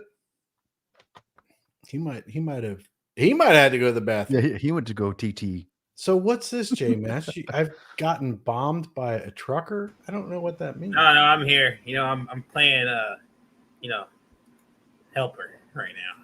Oh man, you got. Oh, I see. Good Lord, are you serious? I'm not even gonna bring that up on the screen. Do you see what J-Mass is talking about? What that is? Mm-mm. Yeah.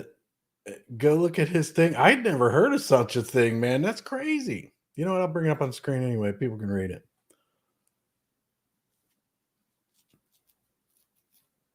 Peter in a butt. What? Dang. That's gross.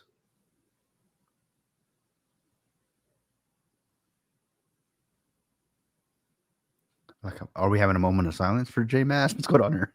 No, actually, I was reading Gus's thing. So Gus, like, what's going on here? Gus, if you want to send us a picture or anything like that, usually everybody sends it to my Discord. They're friends with me on Discord. So if you want to friend me on there, I take it. You send us a picture. Sometimes when Jocko's out there, he sends us like pictures of the sunset and everything like that, making us all feel like crap. Remember when it was like the weather was bad everywhere, and everything? Mm-hmm. Jocko's out there in Florida, he's like he's in freaking paradise. Yeah, this is what I have to look at. My bad, Yeah. Whatever. Him and Sky High, man. Some of his pictures, I'm like, seriously, Sky is he's always in a good place. Yeah, he's always out there fishing or something like that. Yeah, man, fishing on that pontoon boat. We don't see him much anymore. He's out on that pontoon boat all the time. I would be too, man. One of my wife's really good friends. I even could say it's her best friend. They became pretty close in the last few years, right before we got married. Her husband, she just recently got married, and he owns a small business, and he actually repairs boats. He lives in the Galveston area, so he has a business where there are boat repairs and customizations on things. So he keeps trying to get me to go out on a boat. He's got boats, right? And I just don't have time. So finally, I think we're going to do that here soon. And when we were going to do that, there was a boat show out in Galveston. The weekend we were going to go do it, I had it all lined out. Okay, I make some time. I was going to make a whole day of it. And then he was on a boat, I think that Friday before the Saturday we were going to hang out. His son, was driving the boat and kind of torqued it. He kind of like popped his knee out of socket, and I know it fell in the water, you know, the worst case scenario. But anyways, I was like, dang, I guess it's not meant for me to be on that boat. But I love being on the water, man. I haven't deep sea fish in a long time. I love doing that stuff. That's where it's at, man. When you can just the water, knowing that you can die at any moment, you know. Oh yeah. kind of humbling. So somebody asked me the other day. They said, "How much? Are you not going to pull that up, Fowler?" I mean, we can. I didn't have to. But we can. Yeah, I mean, we're just talking. I mean, people don't need to see our ugly faces. But someone asked me the other day. It was Terry, Crypto Terry. I was talking to Crypto Terry, and he was asking me about. He said taking a 2-year cruise. I was like, if I just go in the Navy then. But they do these cruises. You ever thought about that or ever anything like that? Would you guys go on a 2-year cruise? I couldn't do that. No. Like cruise for 2 years? Yeah. I mean, well, that's. I mean, I don't is know it like? Are you getting all you can eat food? Yeah, I think you get all the stuff, but I think it's broken up a little bit. I think you go someplace and you hang out for a little bit, and you get. It's not a bad deal. It's not a bad deal. What do you do with your house? What do you do with like all your stuff? You just like. Who needs a house when you're getting unlimited food on a boat? But eventually, like your grass would be overgrown. I think he's missing the no point, grass. Bauer. I got no grass. Don't need to do no landscaping. Nothing. Just get on a boat. Hey, Jake, Jacob, I'm not going to bring that up. Yeah, well, Jacob wanted me to show this, but see this face you're making here? Oh, you can't see your face, but it's about you. It's about you. You said that was my face on there. Yeah. My face. No. I think I'm sorry. I misspoke. You know, I'm sure you heard that a lot from the Hillarys. But look, what I meant to say was I wanted to see your face. Do you have one of these? We can make arrangements. No, I don't have one of these. You'll never have to get up again. Thanks, Jacob. He said that live streamer in this community's dream right there to have one of those. Yeah, I'm telling you. Well, honestly, a live stream you should do a lot less than like the hours that we do it. Remember those 5 hours we used to do, man? And you know what? The funny part about it is when we would go to end, like everybody would want to be talking about something else. Yeah, I had nothing to talk about for 5 hours, but we go backstage like another 3 hours. My wife is like, what the hell is going on? It's like, dude, the sun is coming up, for crying out loud. Let's stop. I mean, really, I gotta go. Well, back in those days, a lot would happen in 5 hours. We would do it in a sweet spot. It'd be like we would catch 3 time zones, and by that time, Egghead would make 3 different changes that would affect 3 different time zones. So it was like we kind of had no choice. It's like, oh, let's wrap it up. Oh, wait, he's taking another shower or something just changed, whatever. Yeah. Did you guys see this though? Did you see this? You guys know about this, right? Let me see if I can get it. Oh yeah, mine should be here tomorrow. Yeah. A Solutions Mindset by NR Legend. I got it on Kindle. I haven't started yet. You see who's down at the bottom there? That's NR Legend. NR Legend. Have you seen his profile pic? I know. I'm like, I saw that. Who the hell is that guy? I said it in the group text. I'm like, I was going to put a complaint in because I usually get the hardback, but so I got the paperback. I'm going to get the hardback. I'm going to get the Kindle. I'm going to get them all. Just have them all. I'm waiting for the hardback too. The hardback usually got like an insert that's got a picture of the author, and like that kind of stuff and everything. And this, I was like, where's the author's picture and everything? But then you got it online. I was like, it's online. Yeah. Look at that stud. You I know, man. Look at that freaking. Like, no wonder he got 20 kids. You know what I'm saying? I'm telling you, man. He is NR. It's a privilege to have him as a friend. He's such a he's great, man. He's absolutely my brother from another mother. He and I hit it off like right away. We just think alike in so many ways. Different parts of the world. I would say the world, the U.S. Pretty much. I think kind of grew up the same as far as in our drive and the things that we've accomplished in a sense. So he's a good guy, man. Straight up, one of the nicest guys. One of the most giving, selfless human beings I've ever met in my life, man. I mean, and we're okay to say that because he's on a plane. That's right. So we don't have to worry about him because he's gonna be like, he'll never even hear this. So we'll be like, we don't want to be feeding that ego, how you get it. No, his head's big enough, but he is very humble and very. He's nice. a very humble man. Yeah. But don't piss him off, man. You know, that's just it about the guy. The guy, he's self-made. He's extremely. I mean, his IQ is freaking to the roof. But one of the most intelligent men I've ever met. But he's from the streets. You know what I mean? It's like, don't mistake his kindness for weakness, because that's the guy you don't want to freaking mess around with. But you know, But with all that being said, he carries himself very well, knowing where he's come from. But like I said, he's one of the most giving people I've ever met. You know, and he doesn't have to do that. You know, and he chooses to. So, all right, Jocko sent a article. I put it in the chat, but it's the let me see. It is. This never works out right for me. Whatever. There it is. I'm going to present it real quick, but go to that link and you guys can check that out. Where is it at? There it is. Can you see it? yeah, I see it. Yeah. So it says, want to live on a cruise ship, 2-year trip around the world from Florida. Hell no. I ain't doing that, man. I ain't doing that. We're not doing that. I mean, We're now not I would. talking about it. Maybe when I'm retired and I ain't got nothing else to do, maybe. But not right now. I could. I don't think I'd even do it when I'm retired, man. I don't want to be. Fowler, you think you'd do it?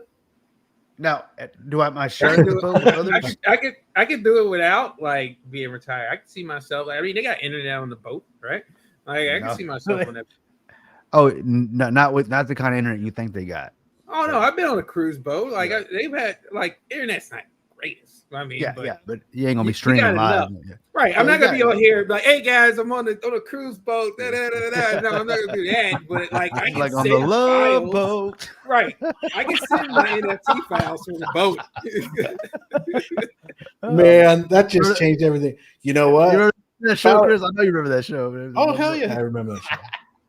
That's funny. The Love Boat. Yeah. And every week there was someone else on there. And half the time it was people I liked. I'd be like, oh my God, that person is on such and such show.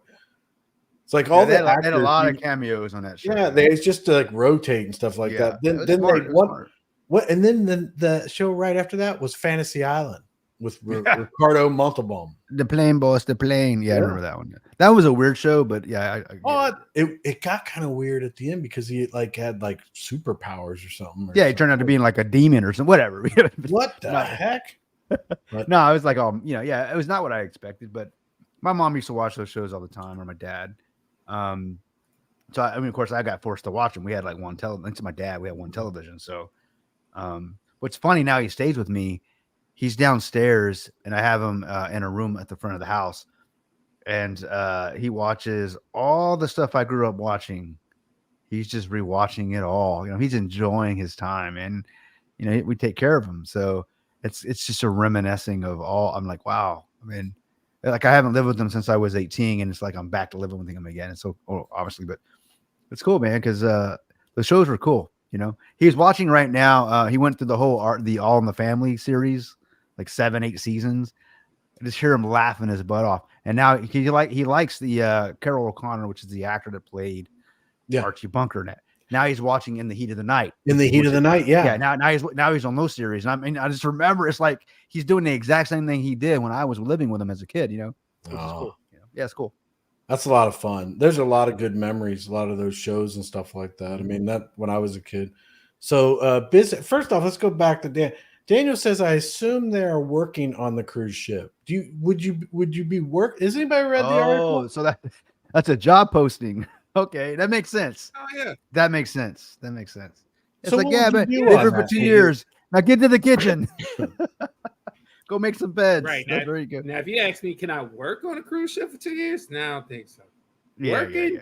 It's got to and be working. Just relaxing is totally different thing. I remember being on a few cruises and talking because, you know, most of the employees, right, they're like from different parts of the world. They're like from all over the world.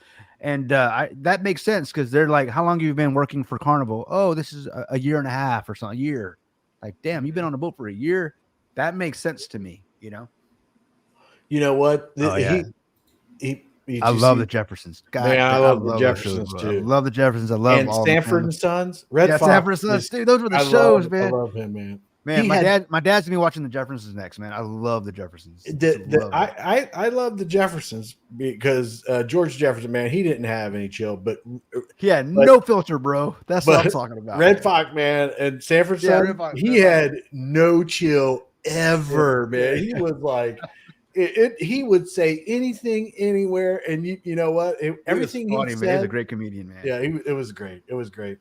You guys I'm remember? a You guys huge remember fan. that I sent you that what was it that reface of it was the Sanford and Son. I think it was Trump and And then Hillary. I had think it was Hillary. I think but Hillary or yeah, dude. I love me some Red Fox, dude. He was amazing. I loved him in Harlem Nights. You guys ever seen that movie? Eddie Murphy Harlem Nights. You ever seen that, yeah, Chris? yep. Oh man, Red Fox was amazing there.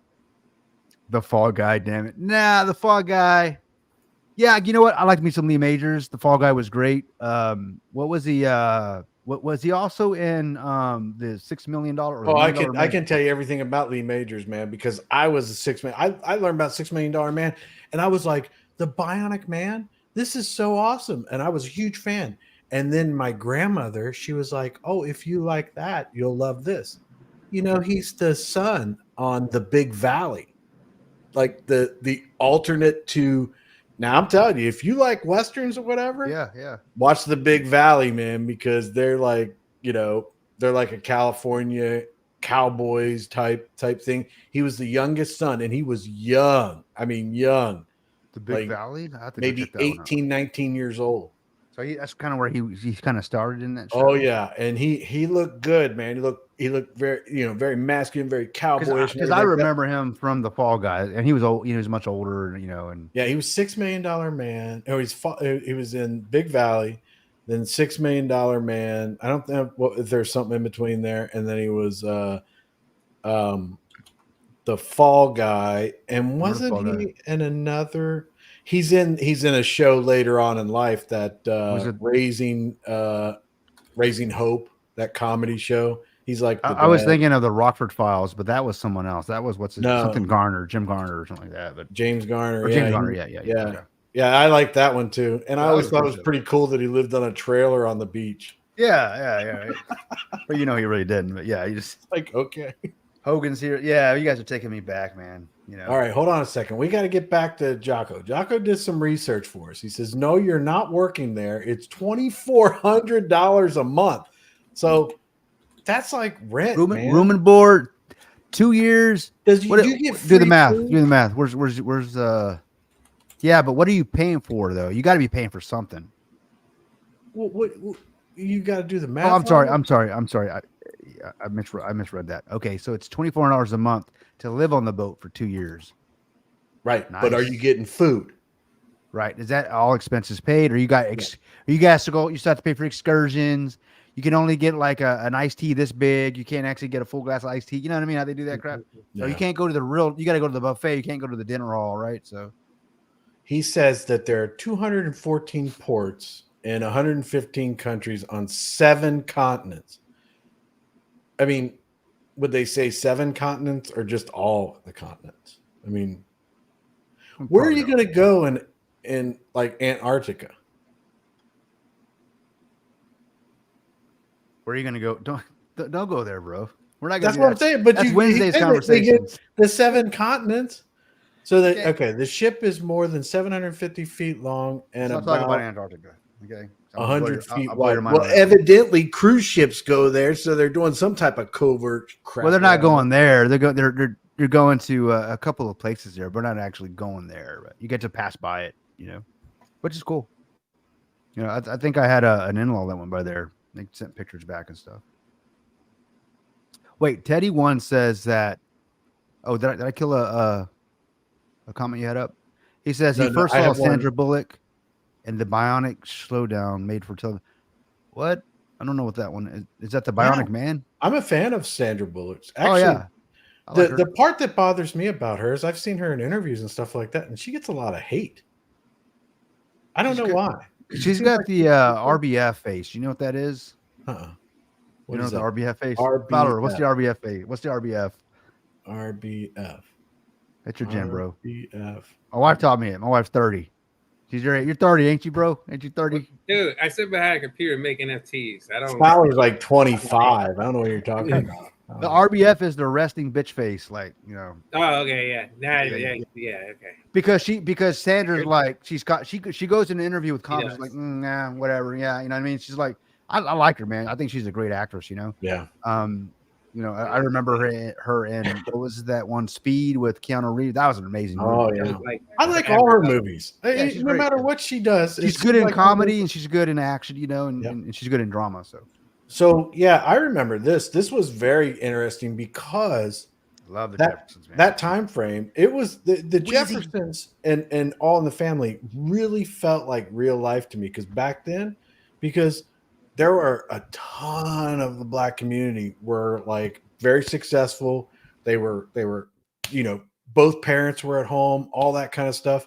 And they were basically coming into these old guys that were set in their ways and saying, hey, we're here too. But I thought that was a good one because I do think that there was like they became better friends because they understood each other's point of view. But You're talking about George and Archie, right? yeah. Oh yeah, you know. So I was actually told, I was talking to my dad about, because he just watched All in the Family, but there's this documentary. I forgot who actually presented it. There's been quite a few of them, but it talked about the history of All in the Family and how it was considered at its time a very extremely controversial show because it talked about racial, racism. It talked about the gay community. It talked about women, sexuality, because obviously the sexual revolution on things. So you had a guy named Archie Bunker who is from the past, right? Or, had this old school of thought meeting with his son-in-law who was this flaming liberal, right? So, but when you hear about how the story progressed into what it was almost canceled almost every season. So, but it went off to be one of the most successful shows for that network. But I love the spinoffs that came out of it. Maude, you remember Maude? Yeah. Maude was another one. Some great shows that came out of that one. But Maude, and you've got didn't the Jeffersons. daughter and Meathead try to do a show? I never got along with. I don't like that Rob Reiner guy. Rob Reiner guy. He's exactly the same guy in real life that he is in that show. That's the he crazy is like torching. I mean, every episode, I could see if I was Archie Bunker to get into a fight with him every day. Yeah, I'd be like punching him in the throat, man. I mean, I'd be like, dude, come on. But yeah, but what I love about the Jeffersons is that, well, if you watch the evolution of Archie over the series, and ultimately he ends up doing the Archie's Place, whatever. I just remember watching it with my dad, and we would watch an episode, and he would try to have these conversations and be like, look, there are people out there that don't understand, blah, blah, whatever. He would always try to bring me to a place where like, not everybody's like that. Right. You know what I mean? So, but what they're doing is they're trying to show you, he would show me, look, Archie's actually, he's coming around, or I think that was the evolution of the show. Yeah, but I loved it because I thought he was funny as hell, But I thought he was just hilarious. And then when I saw George Jefferson at the scene, I like that guy, right? Yeah, George Jefferson, man, he just freaking no filter, dude, no filter at all. I love Sherman Hemsley was his name, right? Was the actor, but anyways. I used to laugh my butt off of that. My dad would be like, go to bed. I'm like, I will. One more episode, I watched that stuff on. While my friends were watching freaking Friends, I was watching the Jeffersons. Right. So Jocko says that rent is paid monthly. Rent paid monthly includes cooked meals, television, Wi-Fi. So you're allowed to watch TV? I mean, that, whatever. Wi-Fi, gym, pool, spa. I get it. This is why Jacko is sending us those photos. He's on a damn boat right now. Thomas, let's sense. So you're trying to tell us, bro, that you're on a boat? That's your job, or that's where you're at right now? You're living on a boat. But look at that. Actually, he does swimming pools. Say that again? He does swimming pools. Yeah. Yeah. All kinds of swimming pools. I mean, I can imagine. I mean, it's probably got to be hot out there and everything like that. But is it okay if you're like working on someone's pool, like you're doing work, whatever, maybe cleaning it, maybe just checking the ratios, all kind of. Can you jump in it if you're too hot? I mean, is that like unheard of? You're not allowed to do that. You like get fired Oh, or you get. Well, I mean, unless you're with the wife or something, you know what I mean? It's like 'cause if you're the pool guy, you do whatever you want. How did you go right there, man? I'm going along. Everybody like, knows like, that. It's universal. I could be in any country, any culture. There's always a pool guy. You know what I mean? yeah, You know what and I'm a talking gardener, and a gardener. And what's the one that I hear about now? It's like the I don't know. I saw something the other day, like about the plumber and like them bending down their butt cracks or whatever. Oh yeah. No, well, look, I grew up knowing about the milkman, the pool guy, right? And those would be. Oh, there goes my. Yeah, my it thing. happened a few minutes ago when you were talking. I'm like, what the? Yeah, I forgot. I figured out what it Oh, is. that's right. Yeah, and it actually goes off of a hand gesture, so I can actually, bam, and it should do it, right? Oh yeah. So this right here is Tina saying that he plays the role of Heath Barkley, and it's the Barkley family. They're like a well-off ranching family or something like that in Sacramento. For you're talking about for Lee Majors, and and it's called the Big Valley. I'll have to check that out. My And dad I'm telling probably you, seen you check it with your dad or whatever. It's one of those. It's like I would say that it was back then the equivalent of Yellowstone. that. Oh wow! So it's like back then it was I love those like shows, big, man. big time. Oh, okay. We got the raffle. I forgot. My bad. No, it's cool. Triple A B. And if I can remember. I remember these. Like I've seen them so much. That is Teddy One. Teddy One. That is Teddy One. You son of a winner is what you are. Teddy, look, Teddy. Congratulations, Teddy. What did he win? Did he win the one that you had up earlier? Yeah. Oh, nice. Hold on a second. So let me get back to this though. So he says you got Wi-Fi, gym, pool, spa, access to doctors, nurses, and a dentist on board. So is the dentist there for like regular checkups, or is it like emergencies? And the doctors are just emergencies. Is that a Carnival cruise? Wait a minute. Wait. No, ain't no Carnival. Hold on. cruise. First of all, if you have to have a dentist on board, Yeah. I mean, you should get your teeth cleaned at least every 6 months. I mean, Right, that's what I'm saying. Do they do emergency dental work, or is it like that's your regular like? The point of this is if they have to have a dentist on staff, that means most of the people on the boat are senior citizens. Okay, at the end of the day. So, do you really want to be on a boat for 2 years? Would you not go to the dentist for 2 years? First off, I go every 6 months. Yeah, but if you're like in your 30s and you go on a 2-year cruise, what? Oh hell yeah! It's every 6 months. I have to have my teeth cleaned. So you'd have to have a dentist there to do the regular. Well, yeah. You know, so I get. So it's not just emergency, doc. That's cool that they have a dentist on. But what Look, about I would want to be the dentist that's on the boat for 2 years because I mean my job's got to be super simple. set? I mean, set, bro, set. Like, how many people are coming on the boat? They're like, hey, I need a fill-in. Exactly. A fill-in. Well, I mean, they got a lot of desserts, but still, I mean, you got to think about that though. That guy's just set, because he's making he's actually making some money being on that boat. You know what I mean? Right. He's probably doing the workers, doing their teeth and the rotation. Yeah, you're right. You're right. He's doing everybody, not just the customers, but the staff and okay, you're right. Yeah. All right. They have a So golf he's making a killing. simulator. It looks like I gotta go. I gotta do it now. What? They have a golf simulator. Bro, you can get that at Dave and Buster's. Right. I mean, that would be pretty boring though. I mean, if you nobody uses that machine. Nobody uses the machine. But I mean, top deck, you're playing golf. Okay, that sounds like living the life right there. You know what I mean? You can drive 200 yards and you're not even at the end of the boat. You know what I'm saying? And you go when it gets the wind and you still land on the green. That's what I'm talking. That's got to be an experience. But right. But when you go to like a port of call or whatever, I imagine you'd have some time. You go play golf then, right? I would.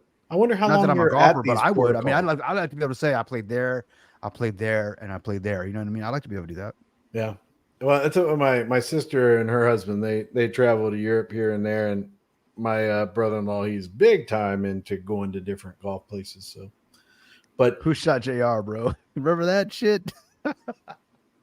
I'm going to tell you right now, I'm going to tell you right now, that was literally like the worst ever. My mom was like, oh my God, turn the TV off or change the channel. I got to figure out who shot JR. I'm like, what? Who's JR? Like, Mom, he's an actor. It's not real. You know, you can read it tomorrow. You can read it next week in the TV guide. But go ahead. Wait, I was reading it. Oh, my bad. Oh, so okay, so the medical people there are like legit, and they're there to help you out. But I don't know if I'd go on a cruise and like start a diet. Now, if I'm on a cruise, man, I'm letting myself go. Yeah, that's what I would do. Because 9 times out of 10, I'm going to be with my wife. I'd be 9 times out of 10, like, what about that one thought? I mean, I will be with my wife, right? And hey, Right. you know, I'm already married, and we're going to live it up. You know, I'm like, hey, I don't need the 6-pack right now because, hey, we're married, right? And let's eat it up. Oh, so With- this goes back to the Sandra Bullock comment. Oh, So the it was- Bionic Woman. She was in the Bionic Woman. That's Lindsay. What was her? What was her? So, I forget the lady's The name. new for- model of Bionic. No way, really? She was the Bionic Woman. I remember them doing a spinoff. I know it was her. I forget the lady's name that was. I liked her a lot. He's probably talking about the movie. Like there was a movie or something. Well, he's saying the Bionic Showdown. Google it. I mean, he's giving you all the directions. Okay, Chris, thank you for that. I'm just kidding. So the raffle ended, and he got what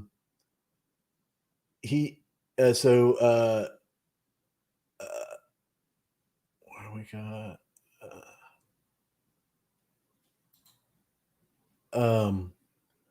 So Teddy won the raffle. Oh, here, I want to get back up to JMS says, and they have 20 dining options and bars. Foodies can rest assured that their every culinary need and preference will be satisfied. That's what I'm saying. I ain't going on a cruise to go on a diet, man. I'm actually becoming a drunk, a fat old drunk is what I'm going to be. Yeah, I'm gonna be. I need a old fashioned for every continent I visit. That's one, and I need one Actually, for every meal of every day. Yeah, continent. every meal. Yeah, I just started drinking whiskey. You know, maybe 3 years ago. So the point is, and it's not like I've been drinking all the time. I know it looks like I drink all the time, guys, but you know, I really don't. But I an old fashioned. I mean, when it's made, I learned. You know, I'm in that whiskey club now, right? So I learned to make an Italian old fashioned. Oh my god! Holy crap, Chris! Oh, This hold thing is on a good, second. man. Check. Oh, old fashioned. Yeah. Check this out. First off, look what it says. JMS says the ship also has its own microbrewery. Okay. And then I'm going to skip all the way down to all these comments. Microbrewery, but okay. Just saw this come It up. would be if it's at sea. So you're at different port of destination every other week, and you stay there for 5 to 7 days. You'll literally have time to play golf and like visit and stuff like that. This is sounding better and better. It is sounding better and better. Um, I would. I mean, I don't know, man.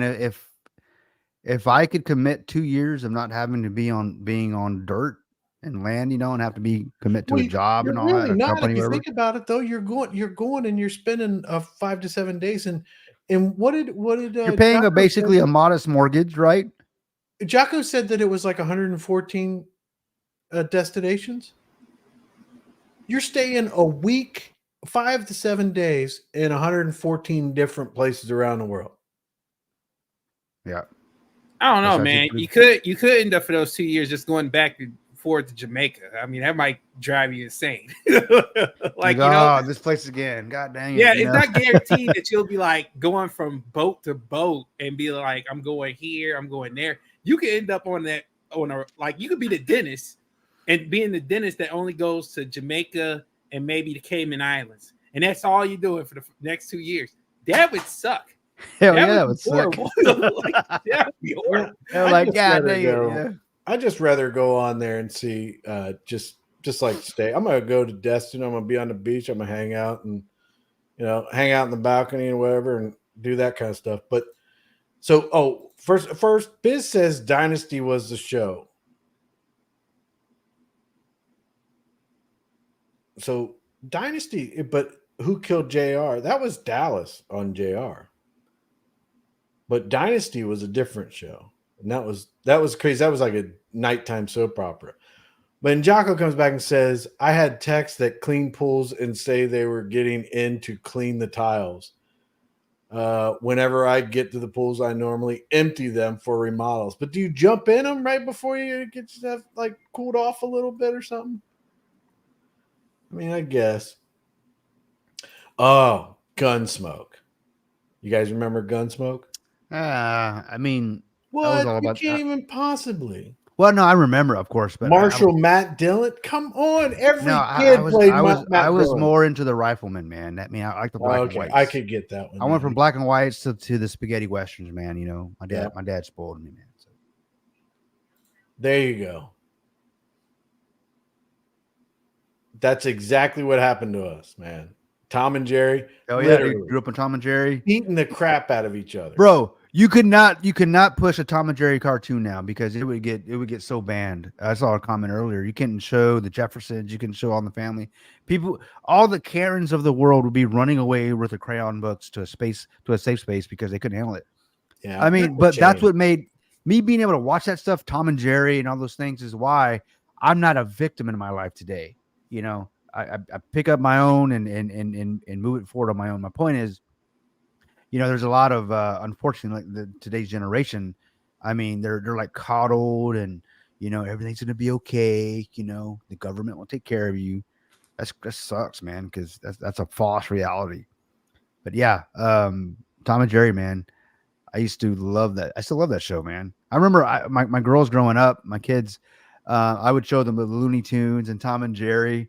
You know, they would laugh their butts off, man. Laugh their butts off. You know, I think what the alternative to them was like, I don't even know what's on, man. Something on Disney, I guess. But what's that, buddy? That's sick. What is that? Is that your gallery? Yeah, man, this is what we've been doing. Dude, you've been What we've busy, been man. doing. You need to do Whoa, a look at Mortal that one. Kombat series, and you need to do a Street Fighter series. You know what I'm saying? You know, some similars in there. You know, I see what you're saying. Yeah. Yeah. I mean, I could. As long as they don't Yeah. give me like some what's they call it, a summons. Like There you go. here. Yeah. I'm not saying make a freaking Ryu or nothing like that or a Ken, but you know, you could do something close to it. You know, those are sick. Maybe some Killer Instinct, some Jagu in there. If you guys don't remember that game, Killer Instinct. Yeah, I Nah, love that's Instinct. nobody remembers that. What are you talking about? I know you remember that. So one thing I learned from the Roadrunner was to not be so gullible.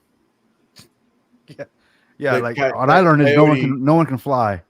Oh, That that's sick. coyote, I swear, it'd be like, you know, remember, I always loved the ones where he would paint like the rock to make it look like that you can Well, drive through it. You know, as a kid watching that, I'd be like, Dad, so let me get this straight. So it's already a cartoon. It's already a painting of a painting. You know what I mean? He's like, just watch it. I would always overthink it, man. He's like, just watch it. I'm like, but I'm so he's in a cartoon and a guy painted a cartoon. Why is he running? Anyways. But yeah, you know, I learned you couldn't fly in the Roadrunner. It's funny, man. You know, but it was funny. It was funny stuff. I loved me some Bugs Bunny, man. You know, I loved how he and Daffy would, you know, would go back and forth. Yeah. Man, you know? The Bionic Woman was Lindsay Wagner. Yeah. Yeah, I Googled the showdown. There, yeah, Bullock was in there. I had no idea. It's like an That's 88, pretty awesome. I did 89. not know that either. I'm gonna go check it out. Do they show it anywhere or anything like that? Did it give you like a list of where they?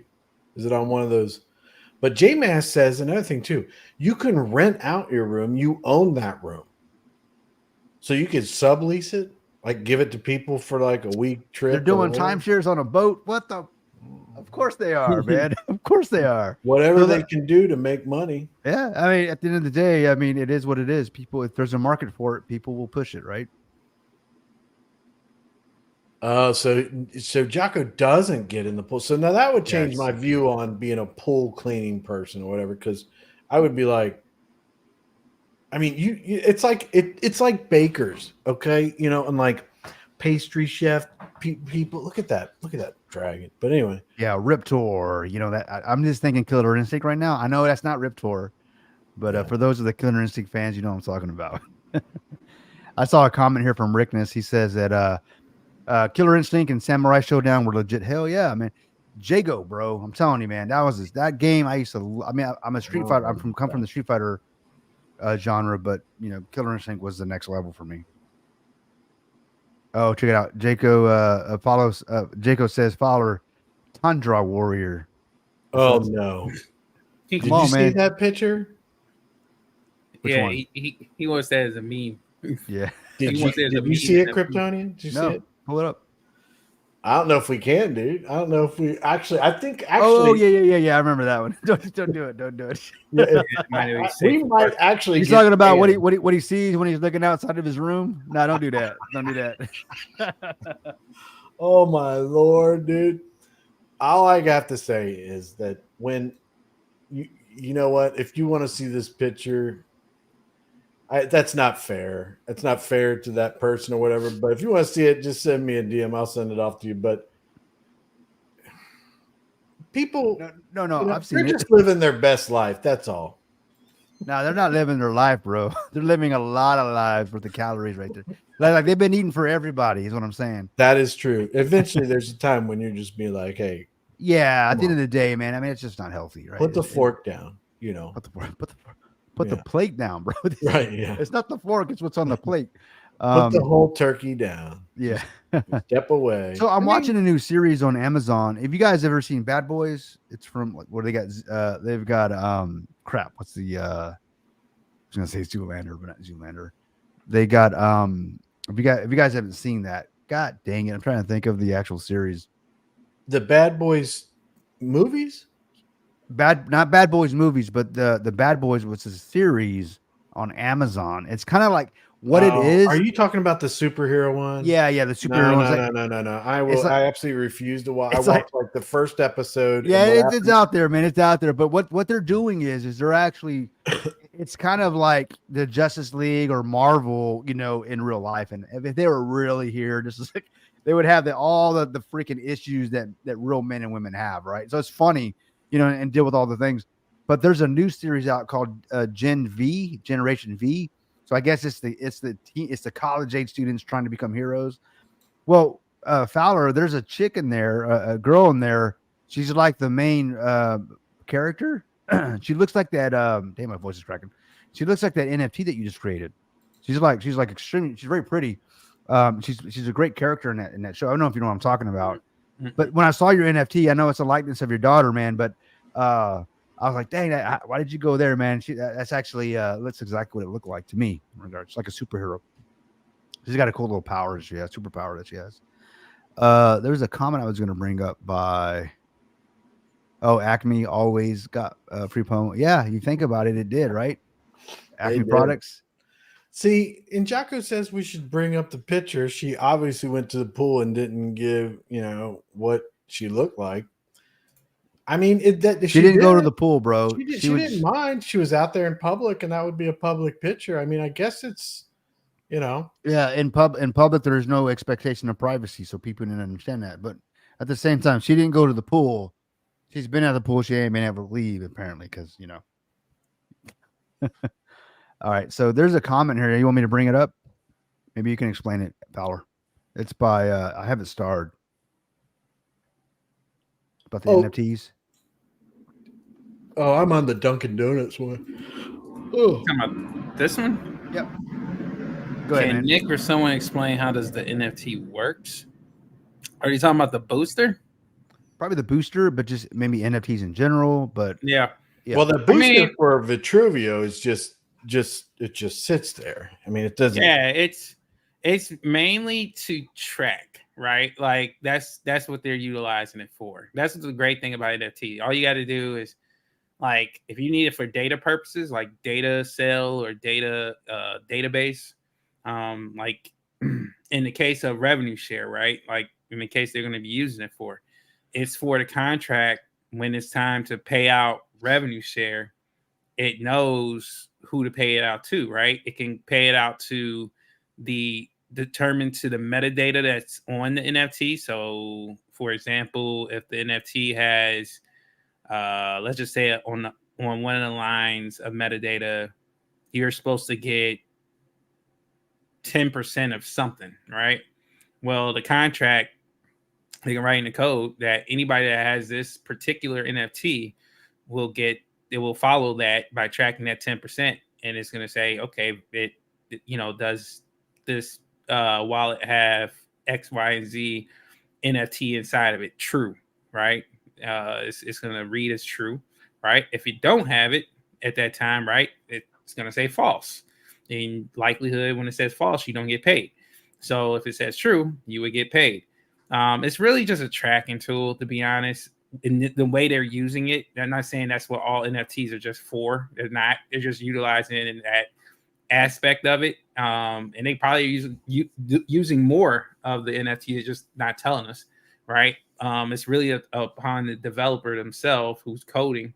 Some people can code better than others. So, the things that people are doing with NFTs, it's a different level to things. Like even comparing to probably what Nick is getting to what I do with NFTs, probably night and day.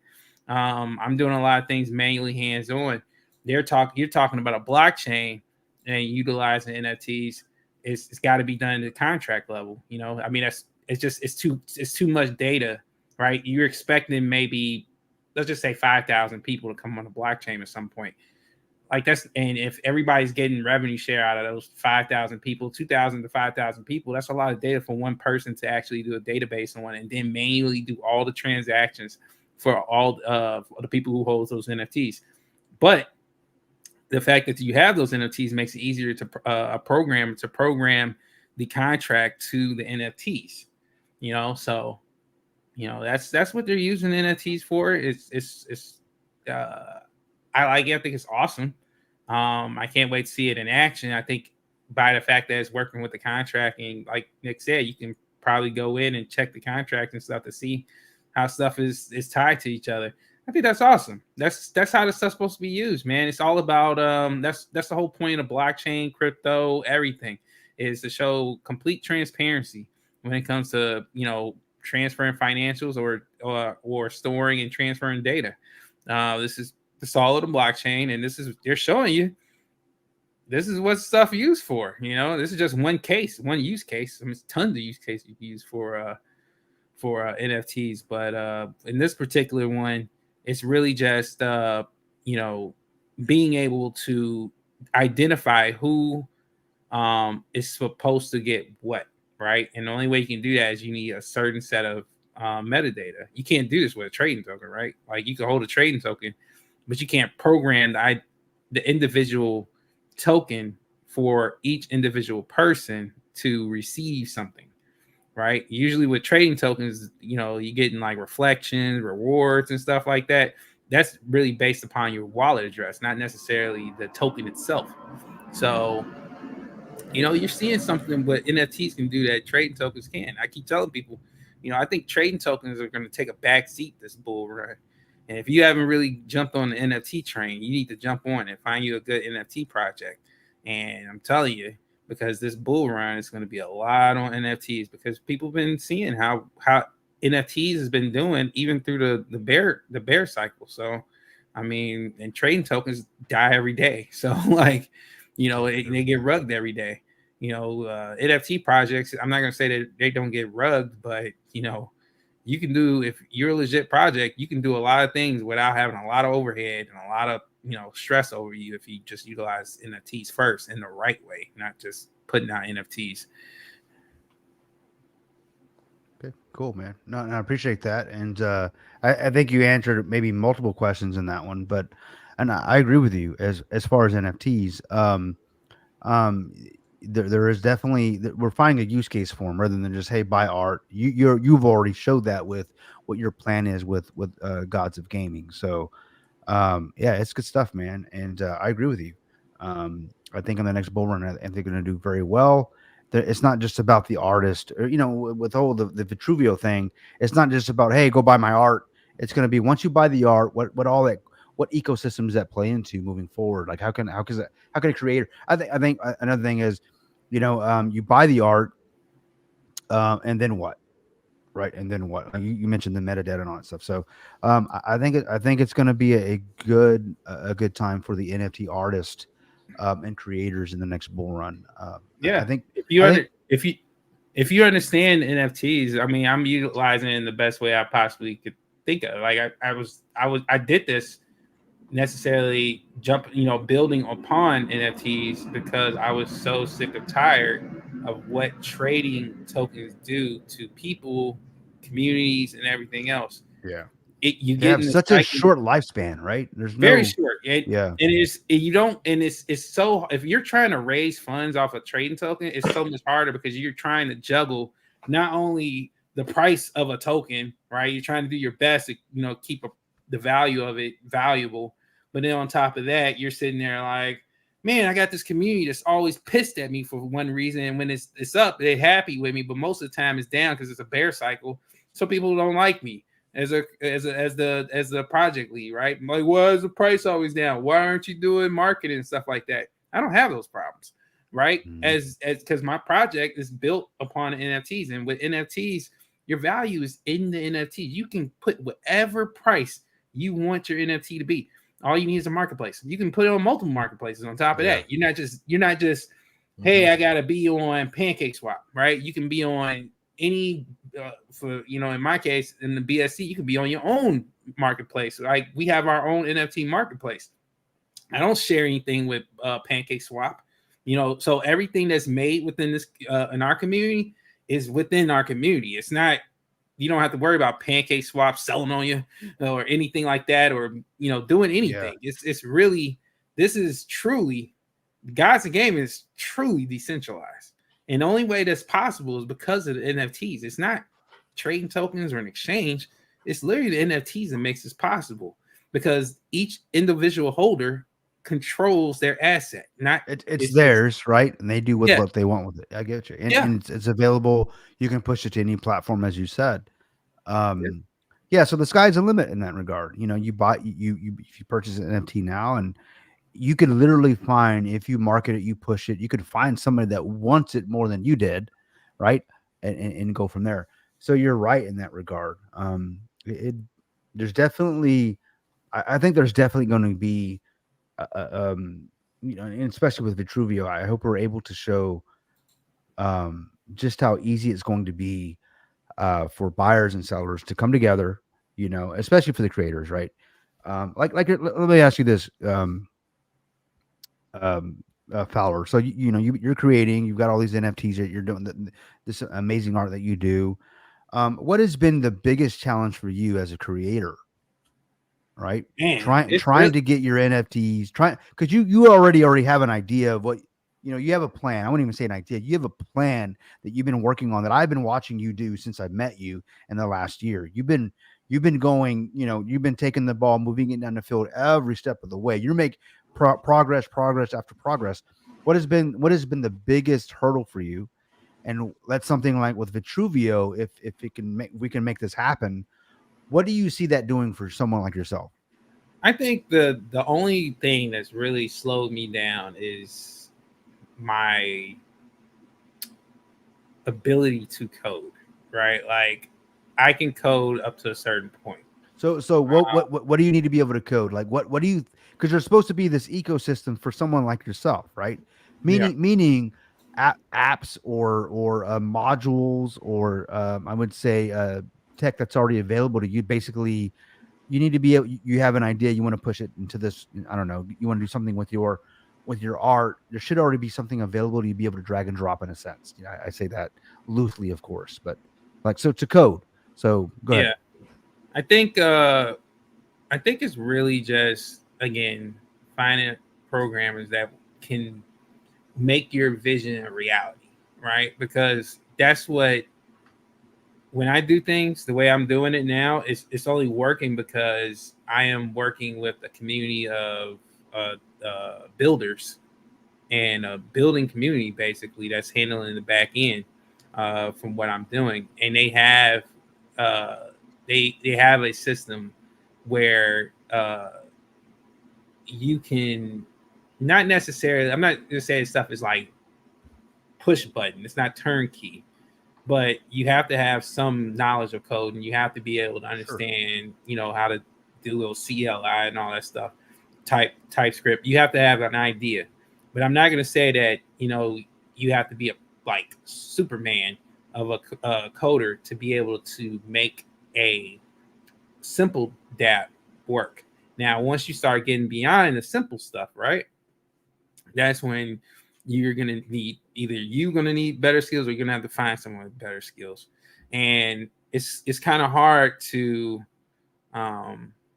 it's going to be hard, and I found out it's very hard to find builders because this space just doesn't have a lot of builders for you to take and build things. Most of the time, these builders they want to build their own things, or they want some serious pay to build. And when you're starting off, that can be kind of hard, especially unless you're like, scamming people for money, or, you already come in here with money. Like, it might be easy for you, but like when you're, like for me, this has been from the ground up, like literally from the ground up. Everything's been from the ground up. And the only reason that was possible because I have the skill set to be able to start off like what you see. Like you see this marketplace, right? Like you see the marketplace looks functional. It is functional. Somebody can come and buy some of these NFTs right now. But there's some limitations to me modifying this marketplace, right? As you can see, there's these two dragons here, right? Now, the reason why that there's here is because I made a mistake at one point. And that mistake is there's a underlying. Oh, maybe I did make a mistake. What was I seeing? It's probably not playing right now, but there it goes. So there's two there's two files on each NFT, right? There's an animation, then there's a GIF. So it is dual. So there's an MP4 and there's a GIF. Okay. So, and the reason I have it like that is because in the case that anybody who owns these NFTs, if there comes to the time when there's the option to plug in your NFT and you want something to play on a digital background, digital wall or something, it's asking for MP4 level of resolution, and you only have a GIF that's embedded into the NFT, you won't be able to use it. So I kind of took some foresight and just was like, you know what? It's only going to take me a couple more seconds to make an MP4 of the same file. And then you take I took that MP4 and I embedded it in NFT. Now, with this current one you see here, this accidentally dragged and dropped my shill version of this NFT, and it ended up on the actual NFT, which nobody wants that. Nobody wants the actual shill up on their NFT, but it's on there. So the thing is, this is where my limitation comes, because even though no one can purchase this NFT and it was minted, I burned it, meaning the only copy there was, I burned it. It can't be redone. But the metadata is still on the internet. That's where hence the idea of, when they say once you put something on the internet, you can't take it off. This is an actuality of that. You cannot take an NFT down once it's up and on the internet. You can burn the NFT where it can't be obtained by anybody, but you can't necessarily take the data, the video, the picture, the metadata. You can't take it off the internet. Once it's there, it is there. So I could hide this. Right? But I could hide it. I could hide this literally off the screen, but it takes code, because this is not like a Wix or WordPress where you can just drag and drop things and take things off and it just magically work. No, it's all lines of code. And that's when your experience comes to meet the rubber in the road, right? So that's when you need a higher level senior developer to do these things, because to make those code changes and those modifications in the code to be able to take that off where it doesn't display non-active NFTs. So and imagine if you were somebody who came to this website for the first time, and the only thing you saw was actually active, things with prices on the screen. You wouldn't see these because they're not for sale. So if you didn't see those, the first time you see them, they're going to blow you away, versus them sitting there and you're like, oh man, this is a cool one. I wish I had it. it takes away the surprise of things. So when people want to put these, I would rather it be this whole screen blue if it's sold out, meaning there's nothing there. And then when people are ready to sell, once they pop up their NFT, that's the only thing it's going to show, along with the other active listings. So in that case, again, a more experienced dev is concerned, needs to be involved. And that's the kind of the thing that's really slowing me down. But beyond that, once I get a capable dev that I can trust, that's another thing. You got to have a dev you can trust, right? I think I've learned through all my time in crypto that when it comes to developers, you got to trust them. And I've seen it as an investor. I've seen it as now as a dev. I haven't been burned as a dev trying to get other developers to come help, but I don't necessarily, I want people that I can trust. And I think every developer should want to feel like that. And it only makes a space that much better when you have developers that are vetted. That's decent people. Yeah, I mean the space is full of I would say developers are a dime a dozen. Not that the dozen isn't or the dime isn't adequate. I'm just saying there's tons of them. I remember when I first got in IT, Fowler, back in the early 2000s, there was just rush of IT guy. I got to be an IT admin, IT, that the market got so saturated with IT guys, and those that wanted to be in the IT space, there wasn't enough technology, enough different types of services like there is now, right? I can say I'm an IT, but that could mean 100 different things, But back in the late 90s, it was like I'm an IT, and it meant only a handful of things. But we're a dime a dozen, and I speak for myself included. We're a dime a dozen, but what makes an IT guy or a developer, I think, stand out amongst the crowd is integrity, right? Transparency, execution, and accountability. If you can have those things, and of course trust is all up in there, then you're going to go very far in this space, in any space, right? It is hard to find I've met some extremely intelligent devs, and since my tenure here, and so I've only been when I say in crypto, I've been in Bitcoin since for years, but I'm talking about actually looking to build things, and not other than just trade and buy coins or tokens. Now that I'm actually trying to build apps and stuff, in my tenure here, I've met a handful of devs, and just getting them to show up, man, is hard. Why? Because the good ones are probably all hemmed up right now. They're busy. You know what I mean? So trying to get them to commit to yours, it ain't gonna happen, because if they know their value, they're not gonna commit to one project. They're gonna commit to multiple projects, right? Mm-hmm. But finding one you can trust and make it happen is definitely a challenge. Unless you, like you have done yourself, you've brought yourself to a point where you're the dev for now, right? You know what your limitations are, what you can do, but what you've done so far is amazing. This is all you doing this, no one else, right?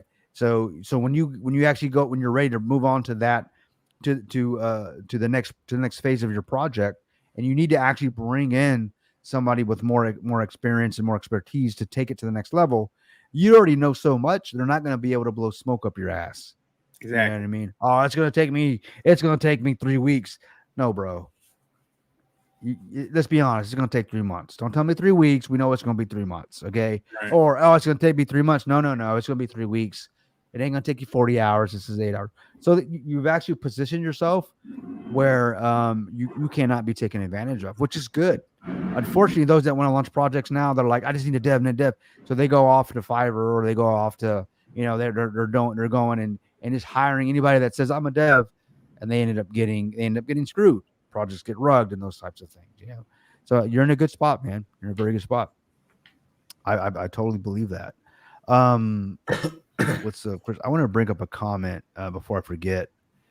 Teddy One says, and this is kind of back to what we were talking about games. I was mentioning like my not Final Fight, but like Killer Instinct, Street Fighter, and Teddy One says Final Fight was the game back then. Final Fight was the game right before Street Fighter came out, and then Street Fighter 2. Absolutely. I remember Final Fight.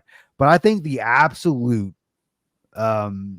well, Street Fighter is going to be my game. You know, always it's always going to be my first love. But the one game I will never forget is this one. Preview.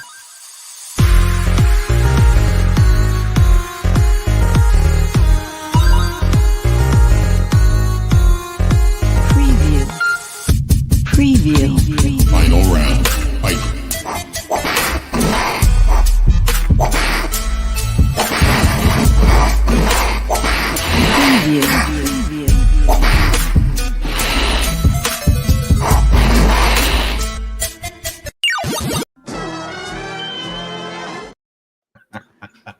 That's my favorite game, man. I mean, I don't think I can ever top that one. You know. Sorry, guys, had to throw one out. So is that going to be on Gods of Gaming's blockchain? I hope so, man. I'll make a freaking Mortal Kombat spinoff for real, man. Hey, man. And I'll put all the players that I've had to have the pleasure of running into, and their likenesses in my game. I'll tell you that. I would love to make a game. I love those games, those fighting games. But Nathan, he says it should make Brian break his hip in that game. I'm working on it. Actually, I'm working on another one. Oh my goodness, That's funny. that's the craziest stuff I've heard in a while. But yeah, crazy. That's some good stuff you guys talking about and everything. And I especially like this comment here from Barry. I mean, there is so much distrust in the space, and people they're so sick and tired of being sick and tired, you know. And that's why I like Fowler's NFTs, and there's a couple other people out there that have some projects that they're working on that I have the privilege of being able to talk with them. And you know, I'm not one to put my name behind anything or anything like that. I might in the future, but at the same time, I really am focused on the community aspect of all this stuff, because I think DeFi can really be a great place for a lot of people. I think it can. The problem that I have is you have school kids out here telling people they're going to do something, and they're not even planning on doing what they're saying. And you need to get the adults back in the room to say, okay, this is what we want to do. This is what we want to accomplish. You know, and that's the part that bothers me about it all. It's like with these NFTs and stuff, this is a great place to start, you know, building these companies, building these next big, you know, billion-dollar companies and stuff like that. You have so many people in the space that are willing to be a part of some of these great ideas, but they can't be this, you're going to earn 4% an hour, you know, crap. every 15 minutes. Yeah, you're going to, no. It's like, look, if you want to make money quick, let's you just go off and do your, you know, overnight rich success stories on your own. But if you want to be a part of something and grow into the future, what was that? To go sell Amway.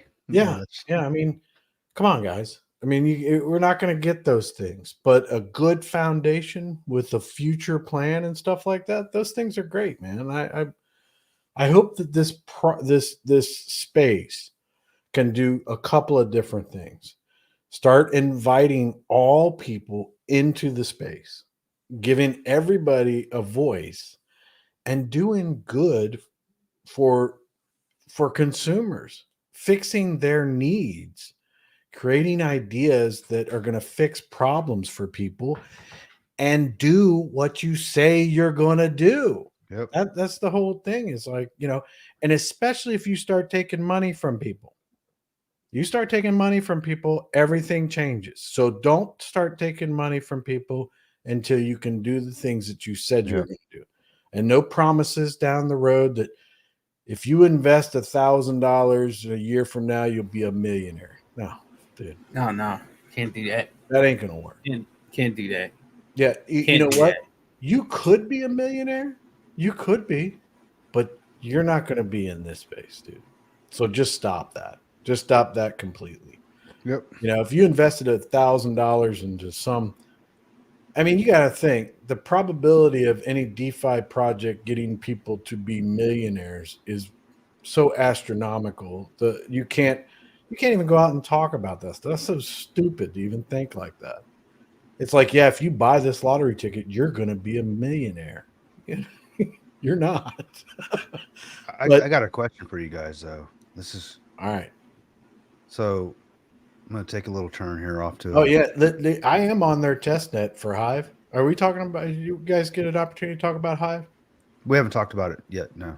Yeah. I mean, a little bit. We've been bringing up the comments, right? Yeah, Um, I'm on their test net. I've done a few things with it and everything like that. And actually, I have to say that there's a link that Nathan and them have, and you go to the link, and I'm serious. There's never been something so easy in my entire life. I literally went there, and I went to click to. I guess it's a link that you automatically add that to your MetaMask wallet, right? So I was like, okay, well, I'll create like just a fresh wallet. So I created the fresh wallet, ready to go. Clicked on the link, it popped up. I said, okay, sign the transaction, whatever. Done. So And then- you've already got a faucet. Yeah, and then I told them, I said, here's my wallet address. And I told Nathan, and Nathan's like, oh, okay, I sent you some coin. And I was like, before he finished and sent it, I had already seen him. So I don't know how all that stuff works, but I do know it was the easiest thing in the world to set up in my wallet, and going back and forth with giving him some coins and going back to me, because it uses the gas is used from the Hive coins. So I didn't have to pay anything to do that. It was just like going back and forth, all that kind of stuff. And it gives you the breakdown and everything. And it was super easy. So I would recommend as many people hear. go out there and check it out. And So what they need is they need to start bringing some projects on. Is what it sounds like. So the testnet's up and running, and I have some insight as to who's working on it. So I know that's legit, right? So I would say that I know the guy, and I know of the guy in a sense. I know a So- guy. I know a guy. I know a Forget guy. about it. So, but if it's the guy who I think it is, then yeah, it's going to be legit, 100%. So that's good to hear, guys. I'm happy to hear I that. do think that I think that they're making their rounds talking about it and everything like that, but I don't think they're exactly to the point where they're like, here we got testnet going on, the community. Yeah, out there, yeah. go We're not test- saying mainnet. We're saying Yeah. testnet, and you they're go lot check out Yeah, their testnet and everything like that. And I think that they're in the next couple of weeks, you're going to start getting maybe a website. You're going to get maybe some Discord. You're going to get some stuff. We'll see how it goes. But I'll send you an address, Barry. Look for that shortly. I'm gonna check it out. Yeah, it's pretty decent. Legendary says, Telon says, Bob is on our dev and on our team. Well, Bob knows what he's doing. So even Nick has reached out to the guy. So that should tell you something. So good to hear that. So he brings credibility. He knows the space. He's a mover and a shaker. So good on you guys for bringing him on and being able to solidify the guy because he's extremely busy. So good on you guys. I have a beef with Bob. Oh, Yeah. beef jerky or beef? Beef. So I have a beef with Mr. Bob. I am getting sick and tired of having conversations with Bob where he is talking completely over my head and I have no idea what the hell he's talking about. And it's like, Bob, stop, man. You Just tell him to lost send you me. colors and stuff. You lost me at code. I'm like, what the hell are you talking about, Bob? But it's good to have conversations with him because you get to talk to him, stuff like that and everything like that. But every once in a while, man, he'll just slip off that edge and he'll just be going. So "You- hey you Bob, know, so Chris can't speak in ones and zeros. He needs colors and pictures. That's how he thinks. So, images and Yeah. even if they're composites, right? Even if I'm they're waiting composites. for somebody to send me a message one day to say, hey, could you look at this blockchain code for me? Yeah. Let me get right on that. Yeah.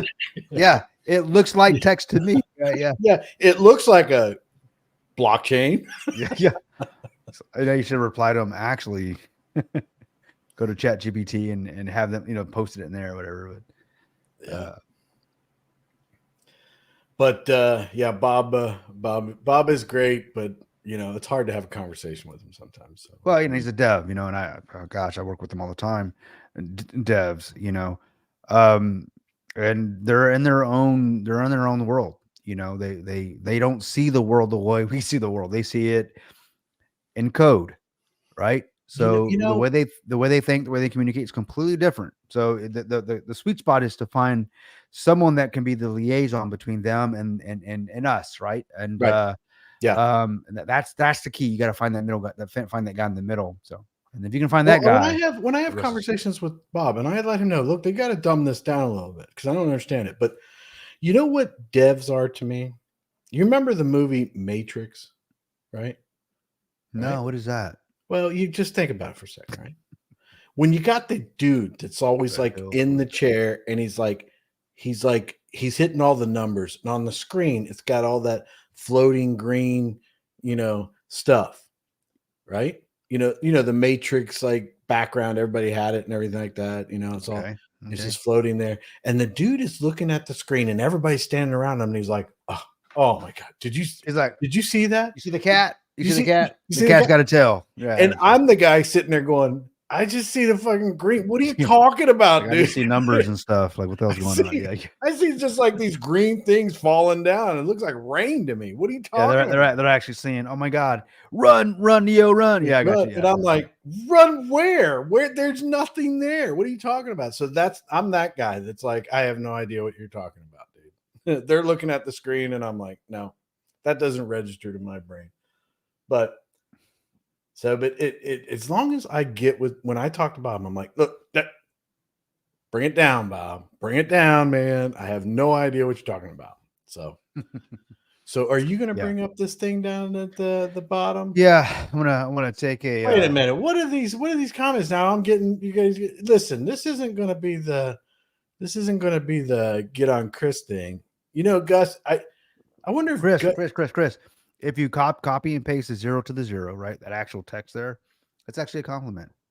He says your beard looks nice today. That's actually what that means. That's not what he says. It's binary code. I know what that is, but at the same time, it's like 010010101. He's saying that you actually your beard looks trimmed up. It's actually a compliment. I actually did trim it today. Yeah, I know. That's what it says right there. That's okay though. Say Gus, that's my point, Gus. He needs pictures and colors and stuff. So it's my buddy Shadow X. What's he? Bob is an amazing guy. Much respect to him and his abilities.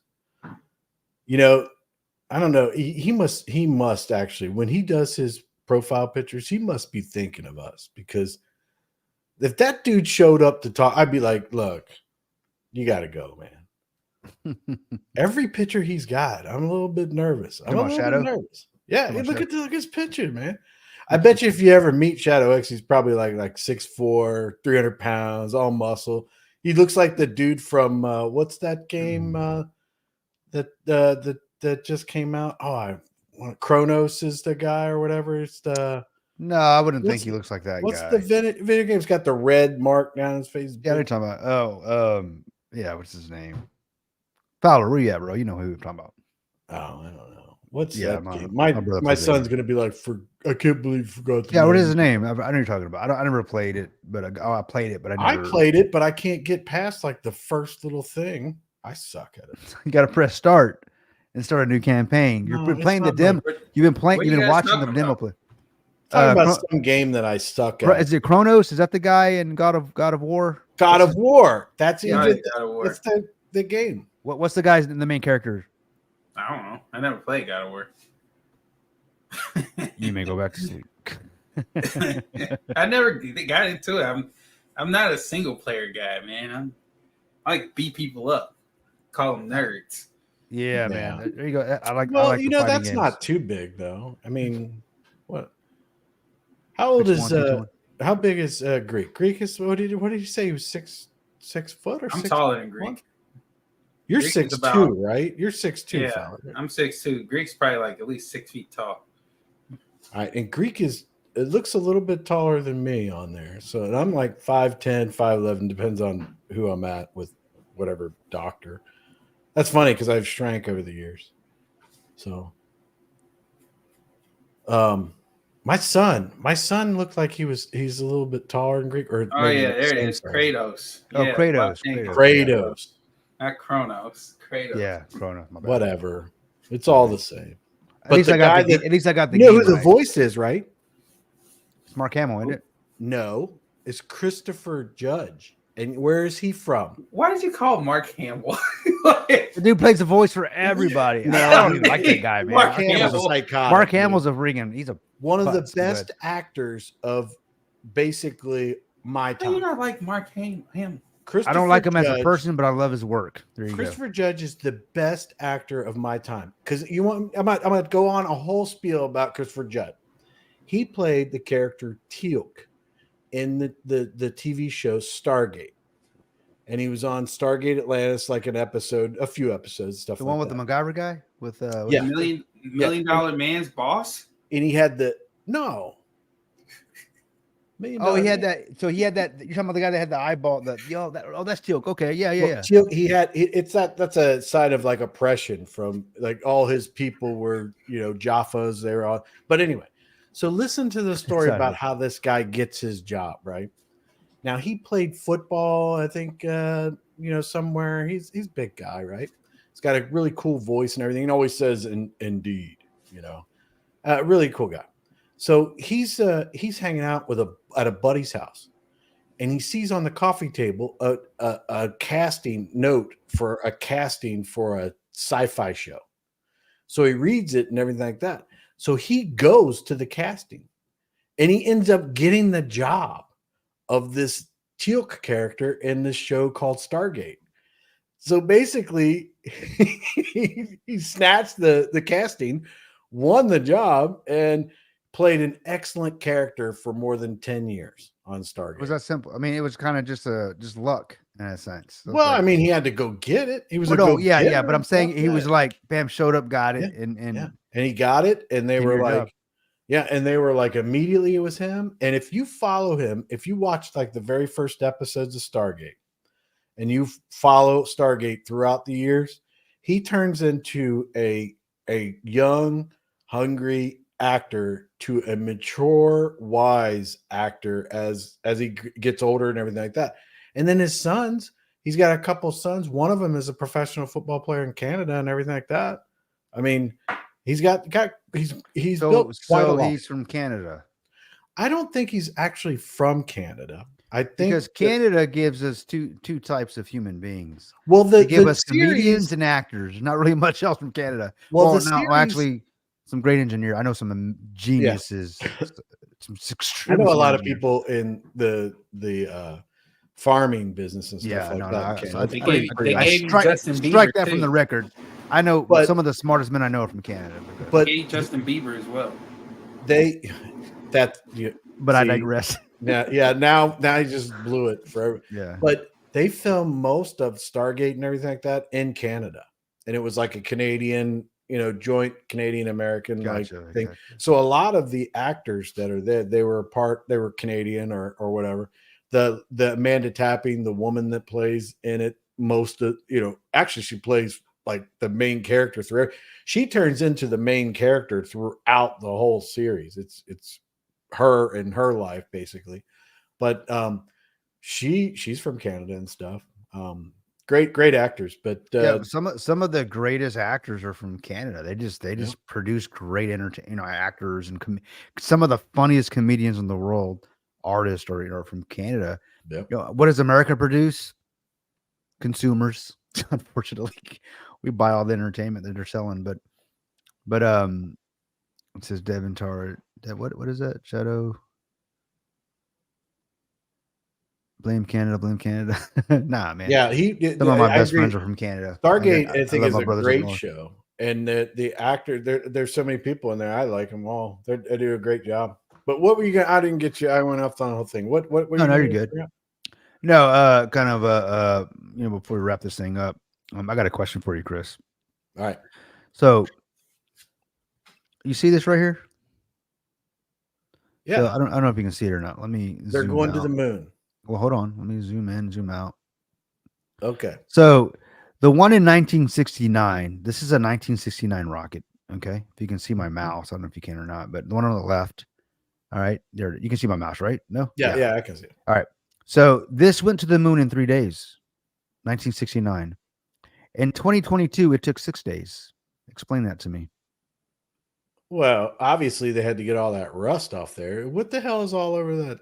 Oh yeah, okay. Does that look like? Is that literally like a real? Like, or is that like a prop somewhere? No, that's a real photo of a rocket from NASA. Retro boosters. That's why.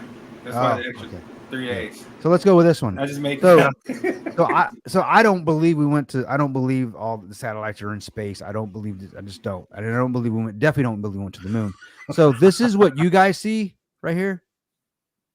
Right. This is what I see right here. The trash can. My point is this: is that this is. I mean, you told this since you were a kid, since Sesame Street. So, but this is what I see. Once you talked about the Matrix, right? This is what I see. The next thing I'll show you is this one. Answer me this one. So this is the one on top is an actual Orion photo, signal globe. This is a photo from space from NASA. NASA 60 miles from moon. All right. This is what the moon shows. This is what they show us from actual cameras. We pay these guys $80 million a day, up to $80 million a day. This is the type of moon image we get. Then you've got an amateur astronaut at the bottom with taking this from Earth. This is a picture of the moon. Look at the detail. Explain that to me. You can't. You know why? Because NASA, they're liars, bro. We didn't go to the moon. What is? I don't understand. Is that like a legit picture there? That's, I mean, the one on top. This is from NASA. This is an official NASA photo. Okay, you can go to NASA.gov, pull it up. This is photo editing. This is NASA's editing. So this is NASA's Orion. Their whatever Orion signal gloss, whatever they called it. This is their craft going around the moon. Whatever, I forget when this was, but this is their photo of the moon. They're showing us. They're telling us they're 60 miles from the moon. This is the image they take right here. Do you think that they're covering stuff up like there's a base? Hold on. My point is, they're showing us this detail or the lack of detail and they're 60 miles away. But on Earth, we've got amazing telescopes, right? You can spend $5,000-$6,000 on these things. Amateur photos, amateur astronomers, as you can see from Earth, are capturing photos like this. And you can literally go up and see this with your iPhone. I mean, not your iPhone, but you know what I mean.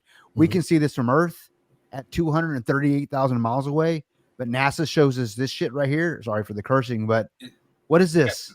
What is that? Gasoline on the lens. Yeah. What is that? What are you going to tell me? It's refraction? What are you going to tell me? It's because it's moving so fast. Come on. My point is this. Well, what is it that's moving? Because where's the camera at that? Is it like someone floating outside, or is that on like an arm or something? Or sorry. And this, what is this, Chris? No, but what this is right here is this is a camera on the side of this craft taking a picture of the moon 60 miles away. The one on the bottom is an astronomer on Earth, an amateur astronomer, okay, taking it while on Earth of the moon. Look at the detail. Yeah. Wait, so when was this picture taken, though? Which one? The one on top? The one on top? Yeah. Well, it definitely wasn't this one right here. It wasn't taken in 69. I'll tell you that. Because in 69, they got to the moon in 3 days, landed on the moon, drove a golf cart on the moon, right? And then in 2022, it took us 6 days to get to the moon, right? And I think this is the craft that they're talking about. I actually think that Gus has figured it out. Well, the reason they had to shake it. Yeah, I was about to say the same thing. I was like, Kodak had problems, in the in the 90s. Oh yeah. Oh yeah, they had a lot of problems, And funny, if you look at if you actually look at the cameras that they used on the moon, supposedly on the moon, the technology was not just the type of temperatures that are supposed to be on the moon. The cameras that they actually use in the film would not have survived the hardness of space on the surface of the moon. However, they still got photos. Really good photos, by them. When I say real good photos, I mean first time ever doing it, zero gravity, and they're just snapping shots. Come on, I don't think so. The last thing I'll show you guys is this. So if you've got, let me turn off these thumbnails, so you can see the photo in its full entirety. So space from Earth, Okay, you can actually see this from Earth. All right, you go Okay. up north, I've actually thought about this before. and then this Yeah. is from space. Yeah, that's what's always So been like. in the videos and all the stuff that you see about the moon landing, stuff like that, space is so dark. It was always so dark. Like when they showed stuff, like when they're on the moon, stuff like that, I was always like, well, where do the stars go? Where do they go when you're on the moon? Oh, well, if you actually go back to the interviews between Buzz Aldrin and the other guys, Aldrin was like, I don't remember seeing the stars, do you? And the other guy, I forgot I don't even remember their names, but because I just who cares? I mean, because they lied about it going. But he was like, oh, I saw stars, and one said they did, one said they didn't. So someone's not telling the truth. But Telon says this, that not only the cameras, but the material of the craft couldn't make it through the Van Allen temperatures. And that's the absolute truth. See, you're sitting here talking about important stuff. I'm looking at his profile picture to see if that's his kids and stuff. Look at the kids in the background. They're all like, Dad's taking a picture. So Buzz even said, if you actually watch the interviews with Buzz Aldrin, the older he's gotten, the more he's being more honest. I mean, I've played him before where he's just like, a little 8-year-old kid, third grader says, hey, how come we haven't been back to the moon? And he goes, well, because we never went. He's talking to a third grader. And then he's talking to, he's on an interview with like Letterman or somebody saying, no, not Letterman. It was Conan. Conan's like, oh man, I think it was Conan O'Brien. He's like, oh, I remember seeing it, the landing on TV or the moon landing on TV. He goes, no, you didn't, because it never happened. And he's like, oh, and he didn't know what to say. The Conan O'Brien, I think it was Conan O'Brien, didn't know what to say. We didn't go to the moon, guys. And if we didn't go to the moon, what else are they lying about? Yeah, but what else are they lying about? Let me get here. So Gus has figured it out. It's climate change, brother. Oh, okay. So I'm using too much carbon credits. Is that what it is? Climate change. There it is. The thing about climate change, why are we the only continent on this earth that cares about it? Because Russia don't care about it. India don't care about it. China don't care about it. But we do. We're the one. We're going to change the way we, how much carbon we push off into the air, right? Our carbon consumptions. And that's going to change the freaking climate. Please. But they don't burn like us though. Have you seen India? Have you seen India? India is now going through the industrial revolution. You do realize that, right? Yeah, I see China too. And China, guess what? They're all wearing masks. You know why? Because they've been sitting there burning so much oil and coal and not in the most efficient ways, by the way, that they're poisoning their own people. Okay, now, they should be cared about climate change.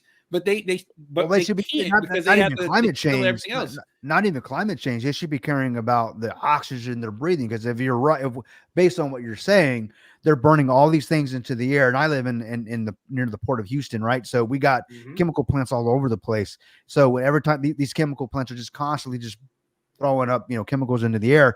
So we have certain parts of the east side of Houston. Looks like if you guys have ever seen the Lord of the Rings, Mordor, it looks like just dark all the time.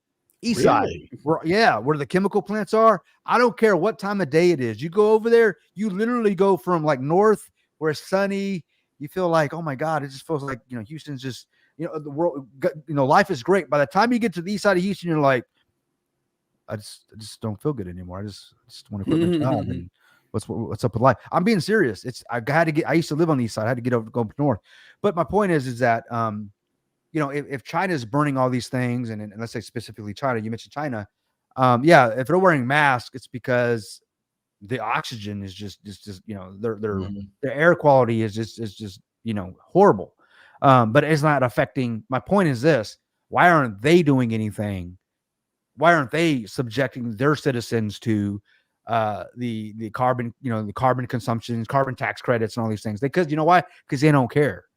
But we in America, we gotta care. North America, Canada, it's another thing like on top of this, right? So if you look at climate change and everything, that's geared towards businesses, right? Yeah. Companies that burn or whatever, it affects the environment. The government taxes them on that, right? That's their way of taxing. Okay, on taxing a business that deals with pollutants, right? China and them, they don't care because they own the businesses. they're already in the pockets of those businesses. They don't have to tax them. They just give them the money. Right. Because in America they're privately owned to some degree. In Yeah. China they're government owned. So yeah, who are they Exactly. going to tax themselves? No, you're right. You're right. So, but with I guess the elephant in the room is when we got our congressmen and our politicians, you know, the elected officials that are supposed to be representing America, the world in a sense, you know, and I'm talking about not just America, but other countries, when they're getting up there talking about how we need to do something to prevent climate change. I don't believe in climate change, not the way you're told. I think you know, I believe the climate changes, but not the way they're spilling it out, you know, the way they're telling us. I don't think we're affecting it, you know, the way they say they are. But why aren't the other governments holding China, say, hey, we're going to do our thing, but you have to do your thing too because of climate change? They don't. You know why? Because China, they're polluting their, you know, their air, their whatever, and you know, especially India is going through their industrial revolution where they are growing on scales beyond, I mean, as fast as almost as we did when in America did it. They don't have all the regulations that we have, and their economies are booming because of it, right? Because they're producing things and we're consuming it. I guess my question is why is it that we have to foot the bill, right, and pay the taxes when those other countries do not? And you said it, because they own the companies. Well, we all have to be good stewards of the planet, but it is one of those things where it's not. I mean, they're polluting so bad, and then it's like, you know, we're the ones that basically, you know, we're picking up the slack. Not only are we like the Western world, Europe and United States and Canada and Mexico. By the way, do you know what the official name of Mexico is? The official name of Mexico? Yeah. Texas? I don't know. Because our border's wide open. I mean, they're all going to be here. You think it's called Mexico, right? No. Mexico. No. I wouldn't. No. Well, I've heard of Texas. You know, there's this thing that goes around in Texas that Texas was stolen from Mexico. No, we bought it. We paid for it. There's a receipt. But you know, but just like you think of like France, Mexico, England, you know. But do you know what the official name of Mexico is? What is it? The United Mexican States. That's the official name for Mexico. It's not Mexico. So they're the original. They're the OGs, what you're saying. I think they were later on. I think they followed after the United States. But oh, gotcha. The United Mexican States. You know, in San Antonio, Texas, right? San Antonio, you're thinking it's more, you know, it's going to be owned or predominantly, I would say, colonized by, you know, Hispanic San Antonio.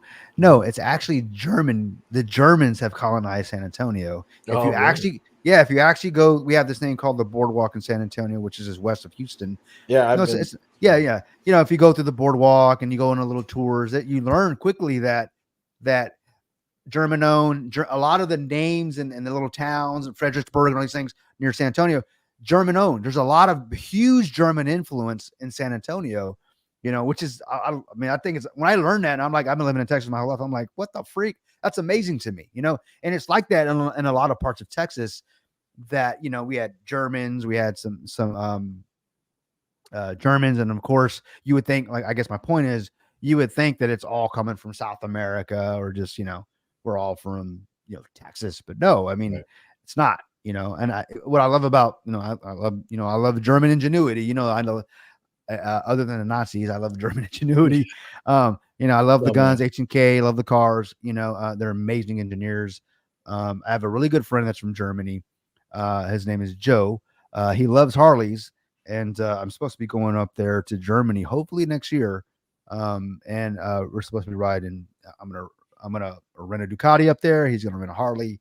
Up where? I think he owns one up in Germany. He lives right. He lives on the border of Germany, and he lives near the Autobahn, but wherever that is. I mean, obviously it goes off Germany, but he says he can see Italy or Europe in his backyard. He sent me pictures. He's in the southern part of Germany. Yeah. And he came to Houston earlier this year. We didn't get a chance to ride when he came down, but we rode last time when he was down here.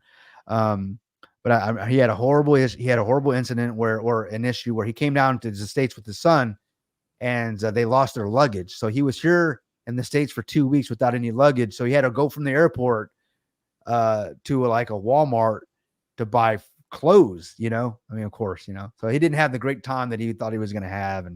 But you know what I got to do with him though, is when he came down here to the Houston area, his son's 21, 22 years old, never really shot a gun in his life. So I took him to a range, and he got to shoot German-made guns. This is a German, okay, born in pure blood. You know what I mean? Yeah. Never got to hold an H&K or a Glock or German-made type gun, and he got to shoot him here in America, and he was just like, "What the freak?" He like, man, he loves it. He just loved that whole thing. I was like, yeah, man, this is it's not what we do, it's what we can do because we're free. But anyways, it was a good time. So now he's promised me to take me up there. When I go up there, he's gonna show me what it is to really drive without speed limit. So I'm looking forward to that. Yeah, when I was in Germany, I spent a lot of time in Kaiserslautern and Stuttgart. But Stuttgart. I'm trying to think of where he's from. He actually if he's talking about being really close to Italy, he's probably in like Munich or something like that. Yeah, I forget what town he's in. He sent me photos where there's like he literally took a picture of his backyard, just valleys, mountains, and he's like, just over that mountain. See the balloon just popped up on my screen. He goes, just over those mountains, over that valley is Europe, whatever. And he goes, I'm gonna take you over there. But let me take this photo down here. What was I gonna say? I was gonna say something about Rickness was talking about the San Antonio have a lot of German Amish, and and I didn't know that. As far as there's some Amish. In Texas we have a lot of Amish furniture stores, believe it or not. It's crazy, because do you have Amish furniture up there where you can go buy it where you're at? You're asking me? I'm asking you. Have you gone to the mall? We have a huge population of Amish. Okay, within here miles. Okay, so what's crazy is you go in an Amish store and it's just wood furniture. I mean, it ain't like it's candles. They do candles. They do it's all beautiful. Don't get me wrong. It's well made, handmade. It looks great. Don't get me wrong. It's not like, oh my God, it looks like China. You need movers to help you move. That shit's solid. That is solid wood. Yeah, and it is solidly expensive. It's like, wait a minute, that dinner table's $5,000. Yeah, but. And then I got to add the chairs to it. I mean, that dinner table can be handed down six generations. You're 100% right. I just can't. I can't pay $5,000 for a dinner table. That's true. I have bought a few chairs, like stools, that cost me a couple grand. And I still have them. But that was to the extent of it. And it's just they're just plain old stools, right? Yeah. Jaco says that speed limit signs are posted, but they're just posted. They don't really mean, not in Texas, man. Cops down here, man, they take that shit serious. So your reason why I pulled you over. You know why I pulled you over? Let me see your hands. I'm like, hey man, why'd you pull me over? You know how fast you were going? You tell me, because whatever I say doesn't matter. I've driven on the Autobahn. I don't. Yeah, but I don't think it's any different. Well, you're in a minivan. I'm talking about on two wheels, right? Yeah, that'd be fun, but you're only going to go so fast. I mean, you might open it up and go a little fast for a little bit, but you're just not going to. Well, it's not like I'm on a track, but it's going fast and not having to worry about, oh crap, I'm going 150 miles an hour, right. On two wheels, and oh crap, there's a guy going 30 or 50, like here in Houston. Like I can only open it up here for about 5 seconds. And then I got to slow it down, and then right. bob and weave. Well, over there you're okay, but you do have like regular people, and I mean, to me it was like, oh, okay. So it's kind of like we acted like that on the highway when we were kids. We had the big vehicles then. Everything had a V8, and we had to work on them because they're always messed up, whatever, hand-me-downs, whatever. So we get them running, and a couple miles from where we lived was like an interstate, like loop that went around everything. So Mhm. we get on there and, gun it to the next exit, where at that time there was hardly any traffic on the highways back, 40 years ago. They just built them and people were like, highway, this is awesome. Yeah. We literally lived on a dirt road when I was a kid, and you had to get to different places and stuff. Then they paved the road, and then they paved the next road, and then we started actually having roads. But we'd go up on the highway and we'd open it up and everything like that. And it was kind of exciting and everything like that. But when I got on the Autobahn and when I was over there, it was just like getting on the highway here. I mean, it Yeah, was I know. like, you know, For me, it's just more of like renting a Ducati. Yeah. I'm gonna rent my Ducati. I it have a is Ducati definitely here, but something that you want to say, just like going to Sturgis. yeah, exactly. Yeah. I'm gonna rent a Ferrari. I'm gonna rent a Mhm. a Ducati. And I'm gonna open it up, and I want to be able to say, hey, I did that. I did that. That's on a bucket list for me. I mean, why? Because it's when I was younger, it's always I know I can do that here anywhere. I can just pick a highway here in America, right? Hell, I can rent a Tesla and freaking outrun anybody, for about 5 seconds, but then my battery dies. But my point is that I can do it there and I have to worry about a state trooper. You know what a state trooper is? You have those over there? Yeah. Yeah. You The know state what you troopers gotta here. do?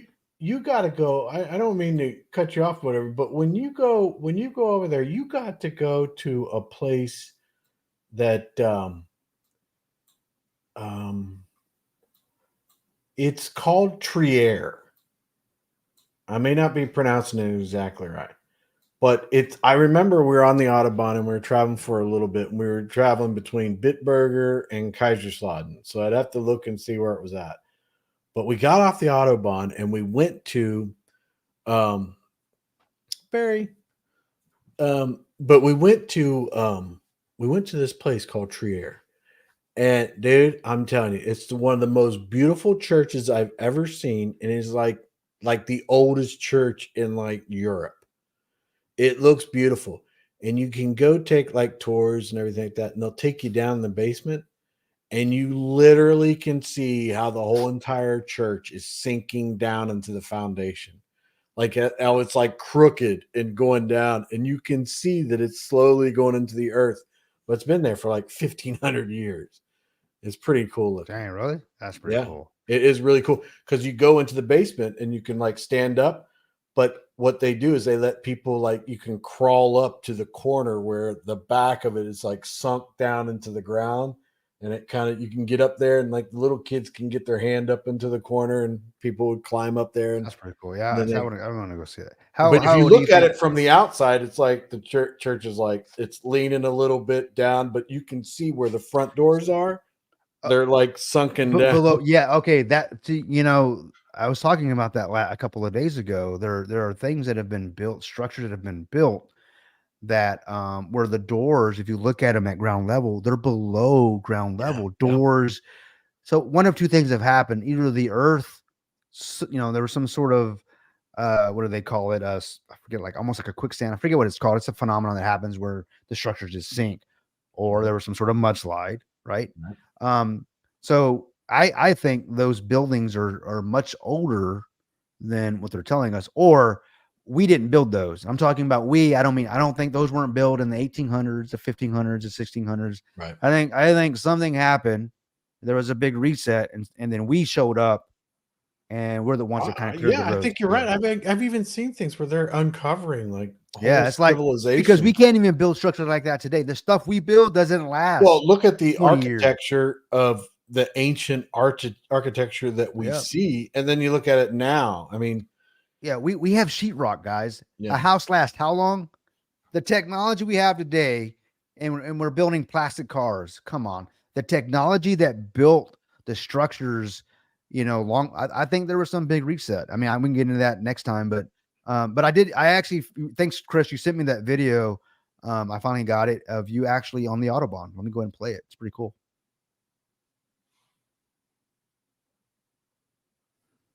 There it is. You're right, Barry. There's Chris right there on the Autobahn. Is that what you're talking about? yeah, that's how I used to roll back in the day, bro. We used to settle things in the arena. Just think of me as the guy in the arena.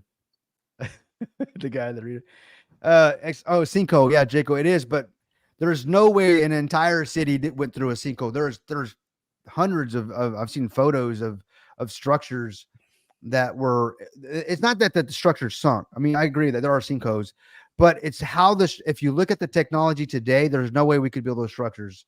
Today. I think Shadow X. I think you need to get in there and time out Barry for a little bit. He's, you know what? That is actually funny though. If you think this one, I like this one better. Chris Use actually Magellan used for directions by asking him. That's funny. I remember Magellan the GPS things, right? Those were freaking pretty cool at first, right? Yeah. Yeah. There's something else I was going to tell you about. I forgot. There's something else that.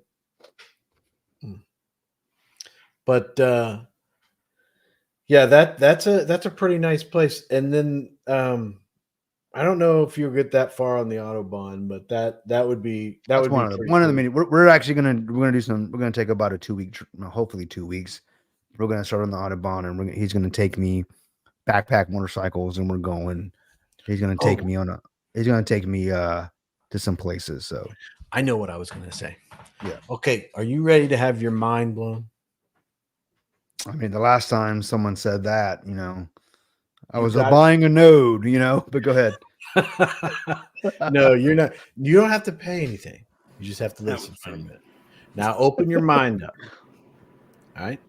Yeah, how many times have you heard the saying, there's more water on the planet than there is land? I'll hear it all the time. Right? Yeah. Mm-hmm. That is completely incorrect. Okay. And because underneath all that water is land.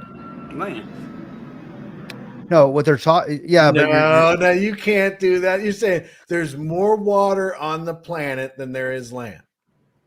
But there's underneath all that water is land. Yes. Well, what is the definition of land? I'm just saying, man. It's land. If I put a swimming pool on my land, it's no longer my land. It's my land. It's now it becomes a pond, right?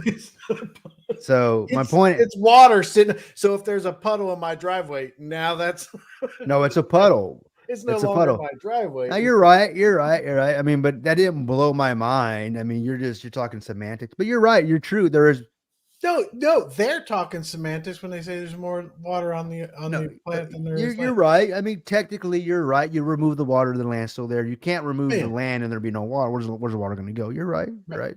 They'd just be floating around in space. Yeah. Wow. So this is what you do with your time on the way to the bathroom. You think about things like this. No, I just it came up the other day. I was like, wait, what? And they were like, yeah. He's like, huh? You're watching the toilet flush. You're going, huh? Where's that water going? Eureka! I just figured it out. No, I was joking. Now, this brings up a good thing. This is funny too, Barry. Thanks for reminding me of my age.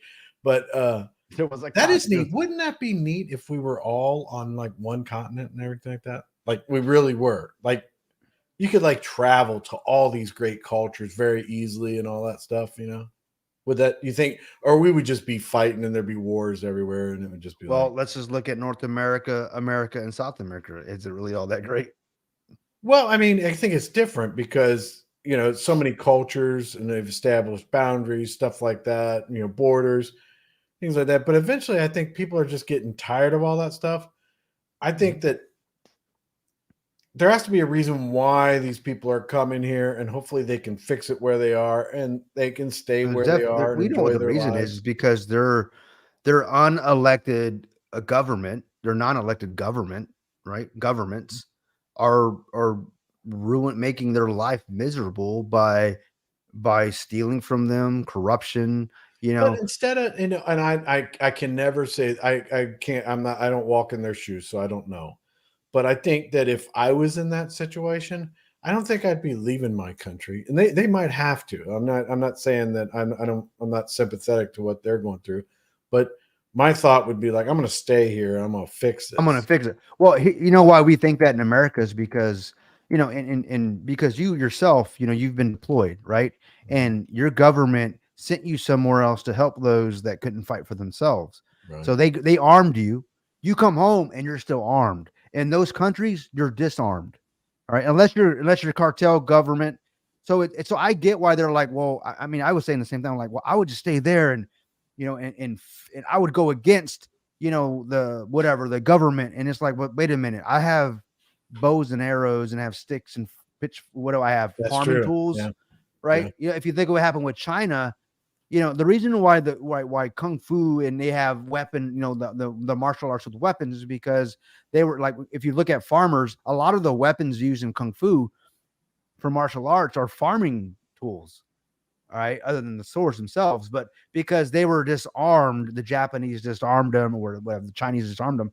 So they were farmers, right? So they used a bow, which is part of a freaking rake or something like that. Nunchucks were in size. All these things were like actual variants of farming tools, and they used them as weapons. But I guess my point is, if I was in, let's say, Mexico City, and I see the corruption, or not Mexico City, but Mexico itself, and some of the cartel, where there's a lot of this crime, and I'm like, you know what, the government needs to do something, the police need to do something.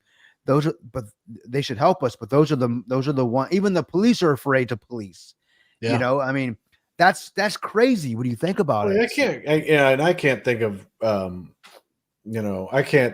don't know what they're going through, but I'm just saying, and their situation might be different, but I know that I would be like, I would try to stay. But Shadow X says real good. He's making the best of the situation. He says, if we're one continent, I'd drive all the way to Australia tomorrow. So, yeah. And Gus is asking what kind of Ducati. I own a Ducati Diavel, and I'm on my second one. I love that motorcycle, but I would be probably riding a Bengali or something. If I were to rent one out there, but I don't know. We're supposed to go on a road, kind of like a Sturgis type trip, right? He's going to take me all through Europe. So it'd probably be the Diavel. It's a cruise. It's a sports cruiser. It's comfortable to ride. But it'd be one of those for sure. People say that like Harleys and stuff, because I had Harleys, but the street glides and the different, like the soft tails and everything. But man, I got a breakout a few years ago, like maybe 2015, 16. I had it till like 19 or whatever, 20, somewhere around there. That breakout, I'm serious. It was like I was on a Cadillac. Like I was just a breakout. Feel the road. What was it like? It's like a V twin. 120 horsepower or something like that. I mean, but it's not for power. It's more for riding, right? Like long. It's not performance. Well, it was pretty good. I mean, I don't know. I don't know what the like. Let me see if I can bring it up, because you'll be able to. Because I have the right now, my Harley it's a Sportster S, right, which is the V twin 1250 cc. Well, see, I have this. That joke, it's considered the fastest Harley on the road right now, the one I have, and it's fast, man. It scares the hell out of me, man. I had this for years. It was a nice. 48. Yeah. Of course you did. I rode that black and red. I see the black and red. I see it. I rode that for a long time. I had the big radius pipes and everything like that. I rode that for quite a while, but then I had I gotta find it, because that's a totally different area. Let's see here. What do you got down there? You gonna bring something up? I was about to, but go ahead. You gonna bring something up? No, I'm not. I'm still looking for it. You go ahead and bring yours up. All right, I'm just gonna find a photo of it. There you go. I got mine ready, so I'll bring it up. So this is my breakout here. So, well, it's not mine anymore, but you see that big tire back there? It's like a huge tire, and it is. I'm telling you, man. It every bump, everything was just smooth across the road. That's nice. That's a big front tire, man. How is that? How is that the turning radius? I mean, it was a little, I mean, but not too bad. I mean, you just had to judge it a little bit, but it's quite a bit different than a 48 though. So that was different. But one thing is, see this little part right here, this little back part, it was in a perfect spot, and it would just like hit you right in the your right above your tailbone, you know, and it'd sit right there, and it kind of put pressure on it, so you wouldn't get like that, you know, that falling asleep part on the bike while you're on long rides and stuff. Yeah. It Make was your butt just on, enough support, but not too much where you're like leaning back on it and everything. It was just right. But that was I got rid of that a few years ago. I just couldn't ride much anymore, and I didn't have the stamina to take the long rides. We got a couple police officers that were died in the line of duty, and a few young people that had like cancer and stuff. We'd always have some type of ride and everything, and every weekend it was like, and then we got the rodeo and all that kind of stuff. So we would do a lot of, we like the last 10 or 15 years spent a long time riding between that bike and my 48. Put a lot of miles out there, but I just couldn't do it much anymore. So, and that's with nothing on it though. There's on the other side, there's a small bag. There's another bag to put right here. So you'd have some saddlebags, and then I have a little bit up there and stuff. But that's with everything stripped down, and I don't even have my bell on it or anything like that. So that's a nice bike, man. That's nice. I see all the bling on there, man. The black and the polished chrome on there, you know. Yeah. That's yeah. And then this is all digital up here. That all that is digital. It's pretty nice. And then you might be able, it's on the actual other side, but there's a whole system that I had put in there that for USB ports. So my phone and everything like that would just strap right on the tank and everything. And then the USBs would be in there, and I'd have like, you know, I could use my phone for whatever and have my stuff in my ears and everything. And then I'd have like an Atlas or a Garmin thing. So it'd all be a part of the bike and everything, especially when we were going somewhere, dress it up pretty good, but that's all stripped down. But those are back in the days. I've gotten older. That was like 2022. Yeah. I kind of miss that bike, but you know. I'll show you my ride it as much as I do now. Let's see. See if I can open it up. So what's Jocko says the first Ducati that I ever saw was the 914 about 20 years ago, and it was ahead of its time. Yeah. I'll show you my Ducati that I have right now. Yeah, Shadow X, that's my bike. Here's my Harley. This is my Sportster S. It's got a big fat ass tire in the back. This Joker's fast, man. It's got that bobber look to it. It had a bumper on the right, or on the rear of it, but I removed that bumper. I removed the what they call the teardrop or the signal, whatever signal indicators, and I put them on. They're on the fork now. This is very, very low pro. It's got like a bobber feel to it. I love it. What did that thing sound like? When did it sound? No, it's not loud. It's not like it doesn't have the Harley rumble. You know, that's just. Oh yeah. And that's why I like it, because I'm like my Ducati, and I'm about to show you my Diavolo. But the Diavolo's got. I love the Italian rumble. I love the Harley's got it's got that Harley sound everybody's used to. In fact, I believe the patent has expired. Will be expiring soon. So Harley's losing the patent to it, which means there's going to be other bikes that can actually make that sound again. And, you know, Harley's known for it, unless they renew it or something. Well, that big radius changes the sound. Plus I put a chip in it, and so it changes it too. So. Oh, you put a chip in it? Okay. Yeah. So that was, you know, now my 48 sounded really good, but it was lower. But it has that peanut gas tank and everything. It's just a little bit different about it, but. Here's my Ducati right here, my Diavolo. So this is the Diavolo that I have. I just love this bike, man. Yeah, I can't ride like that, man. I'd be like, well, it's like you're laying down or something. I don't know. Those are nice well, kind of, sort of, not really. I was gonna try and show you something here, but what do you got? If I can, I was gonna try and show you the gas prices. This is I guess I can show you here. So to fill this bike up, it cost me $6.82. Okay, and this is a 2018 2017. Well, that's like for 2 gallons. It's like $3. Yeah, this isn't a big tank, but my point is yeah, exactly. So it's like 3 gallons or something like that. But I think I was already full. But now to fill this bike up cost me like damn near $10. Okay. Oh, My Harley's the same way. So it's I hate that, I used to love it, but I love to ride, man. It's the closest thing to flying ever, 1986 Yamaha FC. You know what? The first bike I had was it was an off-road bike. It was a Yamaha 80. That's back in the day. That is back in the day.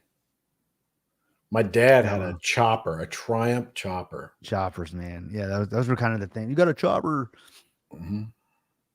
Shadow says they're like naked bikes. Nakeds are my preferred. So I like nakeds, man. They're, it's just a sports bike. Yeah, it's check this this out. Bike with all the fairings. Yeah. You ever? Those bikes are freaking heavy, dude. Katanas are good to learn on, like a 300 or something like that. I don't think so. For if you're trying to ride like a crotch rocket, Katana's a good starter bike. 300, not a 1200 or 1000. 1200 or 1000. You kill yourself, but yeah, they are pretty heavy. But the 300s are light, right? What you do is you run that into the ground and then you go off and then you upgrade. And Actually, the best thing to do is ride mini bikes in the woods. That's what we did when we were kids. Mini bike. I remember riding a dirt bike, thinking I read it a few times, fell off of it a few times. One of my cousins used to ride them all the time. So I thought when I went to get the first motorcycle I got was a Honda CBR 1000, right? So I'm thinking, I can ride a Harley. I mean, a sports bike. I ride dirt bikes, and the guy was like, "It's not the same." Oh, sure it is. No. Yeah. 3 gears, 6 gears. It's not the same, bro. So, yeah, I learned that quickly. Yeah, they had guys across the street had a Marsh bike. You ever ridden one of those? Marsh bike? Nah. Big old fat round tires and everything like that. Man, you get it. You can't get that thing stuck. You could get it out of anywhere, but it on the road it felt terrible. But it had to be in like rough woods type stuff. But it was pretty cool. It was a good bike. I had never. You ever ride a 3-wheeler?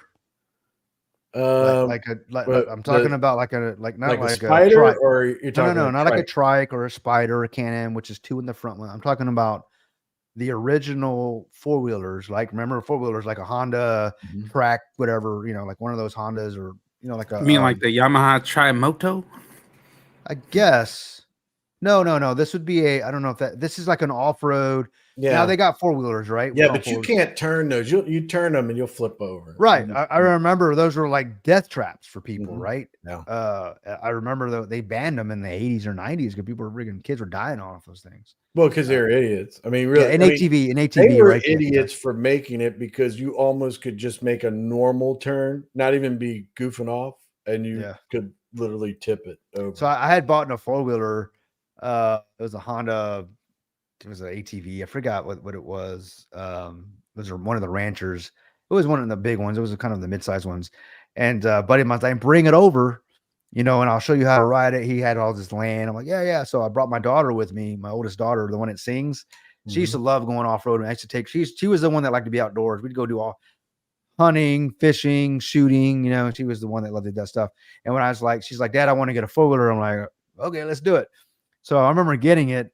And then I'm at my friend's house, and I just backed it off the truck, and I'm in front of his yard. He and my daughter are watching me, and he's like, "Yeah, just go up over there by those away from the trees." I probably had about an acre he gave me. Just anywhere in that area right there.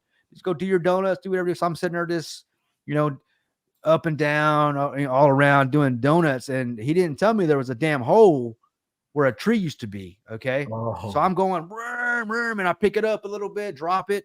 And I want to do like a kind of like a donut and kind of skid out a little bit. When I did that left turn, that left tire dropped in the hole. So the thing went whoop. And I was just like, kind of looked at him and was like, it all happened so fast. But I just remember going, it was at that moment I realized I fucked up, And then, I just freaking flew, dude. I was like, here we go. So I just jumped off. I just flew off. And I did like a very graceful tumble roll. And I was like, I stood back up and I was like, I turned around and my 4-wheeler's just, just on its back. And I'm just like, damn it. I didn't have the thing but 8 hours and I already broke it. I was pissed, man. Yeah. And I went and got it fixed and we did it again, but it was fun. I think anytime I get on four wheels, bad things happen. So luckily, two wheels, I've been very fortunate, man. I've been pretty lucky.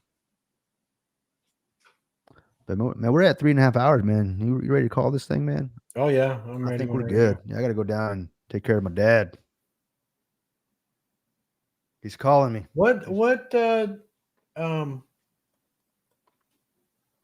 Jocko, are you still there, man? What did you send me? It's a while ago. What was he telling you about checking out? He sent me it was that photo I put up. And the little I'll have to ask him about this photo. I don't know what this means. I think he's gone, but check out Gus's. Gus says that the cheapest gas east to west so far has been Georgia, $2.95 versus $4.77 in Colorado yesterday. Georgia, wow, $2.95, man. I think we're $3 here, $2.99 or something like that, $2.89. So, well, I'm on like this club, like with my grocery store or whatever. Not like a club, just if I use my points or whatever, buy groceries, every week, whatever, and I get money off on. You like Kroger's or something like that? We have that. It is Kroger. It is. Yeah, yeah. Oh yeah. I was getting gas for 99 cents, man. Like a year ago. I like last month. Well, I don't get a whole. I haven't done it in a while, but ever since I got married, I haven't been going to Kroger because my wife wants to buy stuff that I don't normally buy. So it kind of offsets the 99-cent gas. You know what I mean? Well, I got the last week when I got gas, I got 70 cents off the price that was out there and took it under $3. That's good, man. I was like, good. But you got to be going. You got to get those points. I mean, I used them and used them. Listen, there's a lot of eating going around this house. I got like a young boy. I got a daughter. I mean, there's people in and out. People are on munchies and all that stuff. So we're not near a Kroger. We moved to I brought my wife to the Woodlands. Up a little on the south side of the Woodlands, where there's not a Kroger's close to us. Oh, so she goes to like HEB, which is like literally down the street. So. I wish HEB would give those types of, because we go there every other day. Yeah, Kroger's is cool about doing that, man. Like I said, about maybe 2 years ago, right before COVID, I was able to get 99-cent gas. COVID was already like $2 gas. So yeah, I guess the prices go down, man. I'll tell you, man, I was serious about moving to the Woodlands a few years back. We could have been neighbors. Thank you, man. Hell yeah, man, we'll take it. You should still, you should just buy some dirt, dude. Buy a back 30. I'll keep it up for you. I'll go there and I'll hunt and I'll fish off your ponds. I'll make sure nobody messes with your land. Whatever we do, it's land contract, brother. 100%. Land contracts. That's that's all I deal with. So it's 100%. It all goes. The land is in an LLC that's owned by a trust, and everything that's used on it or done on it is done through land contracts. So, but you can do some pretty good leasing out here, man. I'm telling you, deer. There's places, plenty of places everywhere. If you just look at the map and you just scroll out a little bit and see all that greenery, somebody there is doing a land contract somewhere. You're right, man. You're right. A lot of people like that. All right, I'm ready to call it a night. Let's do it. Yeah, my dad's calling me, guys. Well, it was been fun, man. I appreciate the invite. It's always fun as usual. I think I left you some questions like why in the hell we ain't seen the stars from the moon, but we can see them from Earth, and why are we, can't see that? You saw that picture of the moon 60 miles away, and what the detail we get 238,000 miles away. Things to think about. But other than that, man, it was a good day. We got to talk to Nick earlier today. Talked about you had that booster meeting, right? Or not the booster, but the backer meeting. I think it was a good day. I think we got some stuff done, or we did. Well, the community did. Community did not, a lot of stuff. We were just facilitating what they were talking about, what the concerns were about, and all that. So we're just here to bring it all together, man. That's what we did. Let's talk about it, man. Let's talk, right? So yeah, we say it all the time. My name said, let's talk about it. So let's all talk about it. And they did. Cool. Well, I'm ready to call it, man. I hope to see you guys. What's today? Sunday. I think we'll be doing something. I know NR's on. He's traveling, so we'll see if anything breaks. If we want to do a live tomorrow, but definitely Wednesday. I've got some more questions for you guys. We might do a special Thursday. That too. We'll see how the week goes. Yeah, after reading that, I mean, I finally got through that presentation. Yeah, he's got a lot of slides, but he's got something there, man. He's got something there, so I'm excited about that. Yeah, thanks for reminding me on that one. So cue me up for Thursday. So Wednesday, Thursday for sure. But other than that, guys, I appreciate you guys. Fowler, good hanging out with you as always. Chris. Oh yeah, man. Yeah, do right and fear no man. Inspect what you expect. Always do your own research. Give love to all, hatred to none. And I hope to see you guys on the blockchain. That's how I do it.